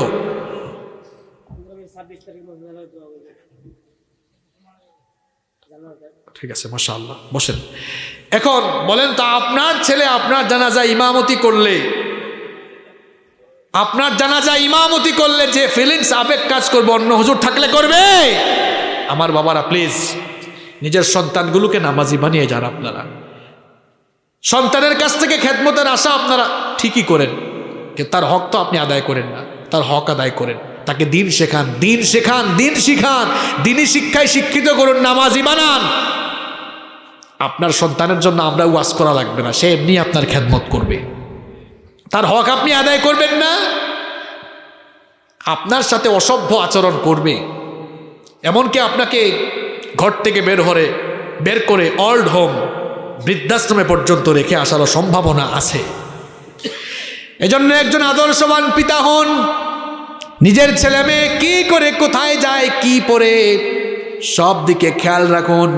দিনী শিক্ষায় শিক্ষিত করুন, তাদেরকে নামাজি বানান। আল্লাহ যেন তৌফিক দেন, বলেন আমিন। 8 নম্বর, আমার নবী ছিলেন একজন আদর্শবান দাদা, আদর্শবান নানা। আপনারা অনেকে এখানে দাদা হয়ে গেছেন, নানা হয়ে গিয়েছেন। দেখেন, আমার নবী তার 2 নাতি কলিজার টুকরা হাসান এবং হোসাইনকে এত মহব্বত করতেন। একজনকে ডান কাঁধে আরেকজনকে বাম কাঁধে নিয়ে নবীজি একবার ঘর থেকে বের হলেন, একবার হাসানকে চুমু দেন, আরেকবার হোসেনকে চুমু দেন। এক সাহাবী দেখে বললেন, নবী গো, এই 2 নাতিকে আপনি কি খুব বেশি মহব্বত করেন নাকি? নবীজি বললেন, মান আহাব্বাহুমা ফামান আহাব্বানি ওমান আবগাদাহুমা ফাকাদ আবগাদানি। যে আমার এই 2 নাতিকে ভালোবাসলো, সে যেন আমি নবীকে ভালোবাসলো। যে আমার এই 2 নাতিকে আঘাত করলো, সে যেন আমি নবীর কলিজায় আঘাত দিল। নবীজি তার 2 নাতিদেরকে নিয়ে মসজিদে আসতেন। আপনারাও যারা নানা হয়েছেন, দাদা হয়েছেন, নাতিদেরকে নিয়ে মসজিদে আইসেন। বাপ যারা হয়েছেন, আপনারাও 7 বছরের উপরে ছেলেরা চলে গেলে মসজিদে নিয়ে আইসেন। দেখেন, আমার নবী, আপনারা তো অনেক সময় বাচ্চাদেরকে মসজিদে দেখলে আপনারা রাগ করেন। একবার এক চাচা দেখলাম ধমকাইতেছে। আমি মসজিদে ঢুকছি, শুনলাম চাচা বলতেছে, হাট হাট হাট হাট। আমি ভাবলাম মসজিদে কুকুর ঢুকলো নাকি, দেখি না, কুকুর না, এক চাচা বাচ্চাদেরকে ধমকাইতেছে। বললাম, চাচা বাচ্চাগুলাকে ধমকান কেন? কয়, দেখেন না, মসজিদে ঢুকে এরা শয়তানে দুষ্টুমি করে, হাসি ঠাট্টা করে। বললাম, করুক, অসুবিধা কোথায়? হাসি ঠাট্টা করতে করতে এরা নামাজ শিখবে। আপনি তাকে বের করে দিলে তো সে আর নামাজে আসবে? নবীজি কোনোদিন বাচ্চাদেরকে মসজিদ থেকে বের করে দিতেন না। 2 নাতি হাসান আর হোসাইন, এদেরকে নিয়ে নবীজি জুমার দিনে মসজিদে আসলেন। জুমার দিনে নবীজি মিম্বরে দাঁড়িয়ে খুতবা দিচ্ছেন। 2 জন মুসল্লিদের সামনে দিয়ে হাঁটাহাঁটি করে, দৌড়াদৌড়ি করে, চিল্লাচিল্লি করে। নবীজি রাগ করলেন না, খুতবা বন্ধ করে 2 জনকে হাতে ধরলেন। আবার মিম্বরে এসে 2 জনকে ধরে জুমার খুতবা চালিয়ে গেলেন। ধমকাইছেন নাকি? আবার আরেকদিন নবীজি ইমামতি করছেন, সাজদায় গেলেন। নবীজির নাতি হুসাইন নবীজির পিঠের উপর উঠলেন, আর নবীজির মাথার চুল ধরে ধরে টানলেন, আর বললেন, আমি এখন ঘোড়ার উপর উঠছি। কিসের উপর? নবীজি মনে মনে চিন্তা করলেন, এক্ষুনি যদি মাথা সাজদা থেকে উঠায় ফেলি আমার নাতি আমার পিঠের উপর থেকে পড়ে যাবে, হয়তো সে একটু কষ্ট পাবে। এজন্য নবীজি ভাবলেন আমার নাতির কষ্ট না হোক, আমার নাতি আরো আরাম করে খেলুক, এই জন্য নবীজি সাজদা আরো লম্বা করে দিলেন। তাহলে বলেন তো, বাচ্চাদেরকে মসজিদে আসার সুযোগ করে দেওয়ার দরকার কম না বেশি? যত বেশি তারা মসজিদে আসবে তত তারা নামাজি হবে, মসজিদমুখী হবে, ঠিক কিনা? এরপরে দেখেন 9 নম্বর, আমার নবী ছিলেন একজন আদর্শবান রাজনৈতিক নেতা। এখানে যত রাজনৈতিক ব্যক্তিত্ব এসেছেন আপনাদের উদ্দেশ্যে কথাগুলো বলি, আপনারা মানলে মানেন, না মানলে নাই, আমার আপত্তি নাই। বুঝলে বুঝভাতা, না বুঝলে তেজভাতা। মনে রাখবেন নবীর জীবনে কিন্তু কোনো কিছু বাদ। আমার নবী যদি রাজনীতির বাইরে থাকতেন, আপনারা কোন দিকে কমন সেন্স খাটাইয়া 10 বছর মদিনা রাষ্ট্রের প্রেসিডেন্ট তিনি ছিলেন কেমনে?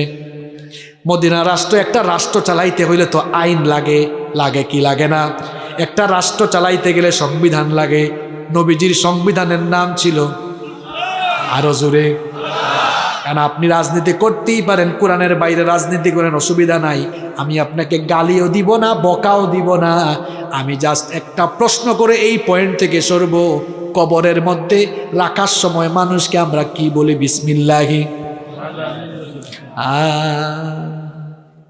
এই তো জায়গা মতো আসছেন। অর্থ কি বিসমিল্লাহ? আল্লাহর কথা কন না কেন? আল্লাহর নামে, ওয়া আলা মিল্লাতি রাসূলিল্লাহ, রাসূলের দলে উঠায় দিলাম। কিও কারে আপনি কার দলে উঠান? হে কি সারা জীবন রাসূলের দল করছে নাকি? কইবেন হুজুর রাসূলের দল পৃথিবীতে আছে নাকি? রাসূলের দল পৃথিবীতে একটাই, সেটা হলো ইসলাম। ইসলামওয়ালা লোকেরা কোরআন ছাড়া অন্য দিকে যাবে? আপনি যদি জীবন যৌবন কোরআনের বিরুদ্ধে কাটান, নবীজি বলবেন যেই লোকটার জীবন যৌবন আমার কোনো কাজে লাগলো না, কোরআনের কাজে লাগলো না, তার মরা লাশ নিয়ে এখন আর আমি কি করতাম? এই জন্য মরার পরে যদি রাসূলুল্লাহর দলে যেতে চান, নবীজির সুপারিশ চান, যতদিন বাঁচবেন ততদিন কোরআনের দলে থাকা লাগবে। এই জন্য বলছি, বুঝলে বুঝভাতা, না বুঝলে তেজভাতা। থাকলে থাকেন, না থাকলে থাকলে লাভ আপনার, না থাকলে লস। ইসলাম আপনার কাছে দায়বদ্ধ না, কোরআন আপনার কাছে দায়বদ্ধ না।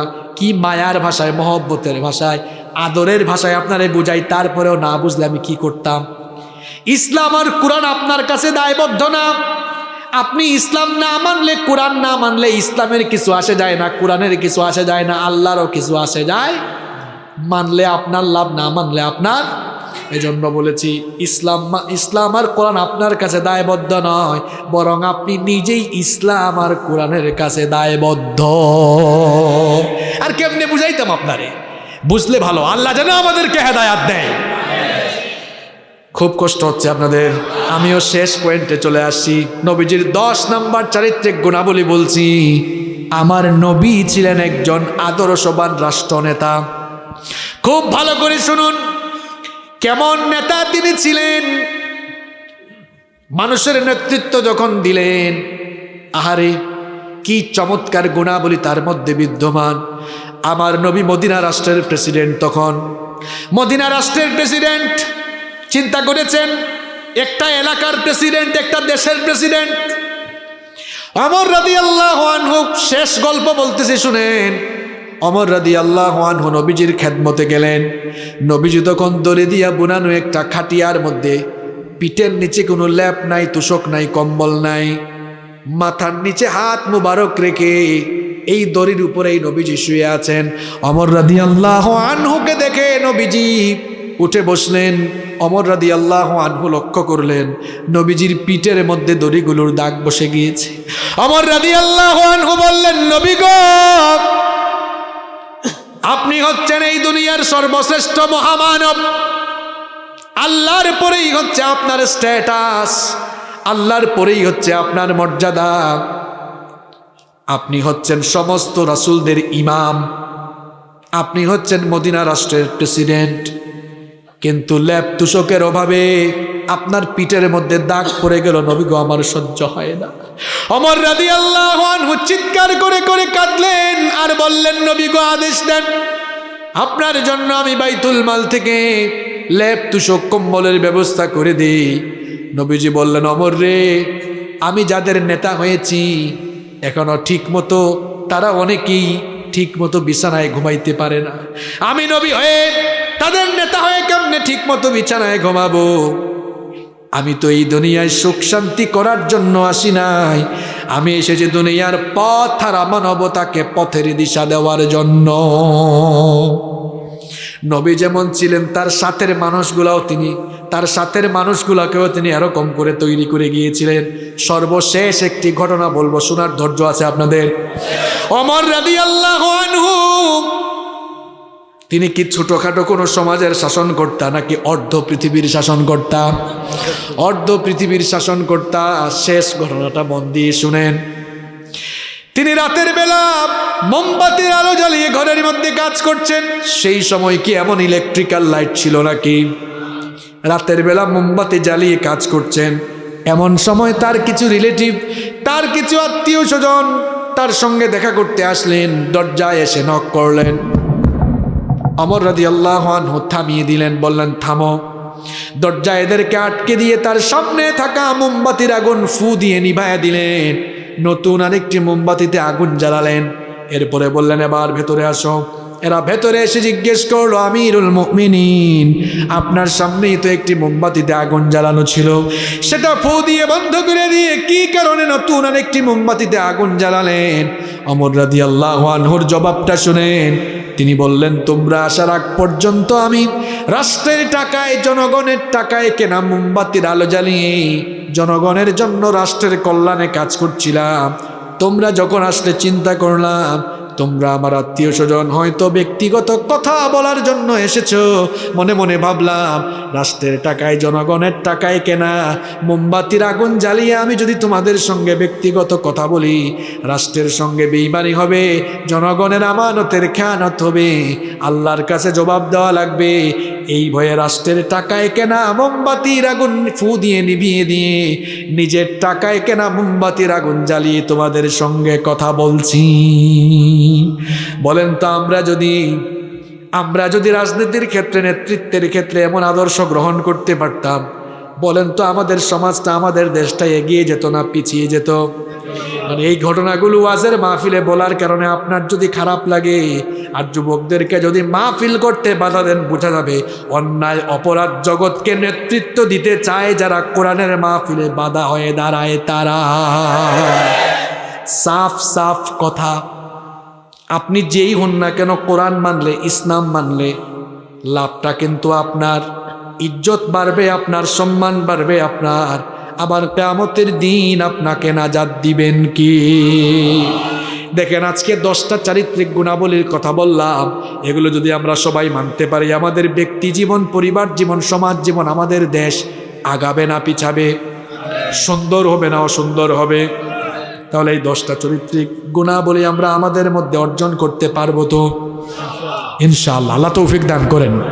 আল্লাহ যেন যে 10টি চারিত্রিক গুণাবলীর কথা বললাম প্রত্যেকটি আমাদের মধ্যে ডেভেলপ করার, প্রত্যেকটি গুণ অর্জন করে জীবন পরিচালনা করার তৌফিক যেন আল্লাহ আমাদেরকে দান করেন। সবাই বলেন আমিন।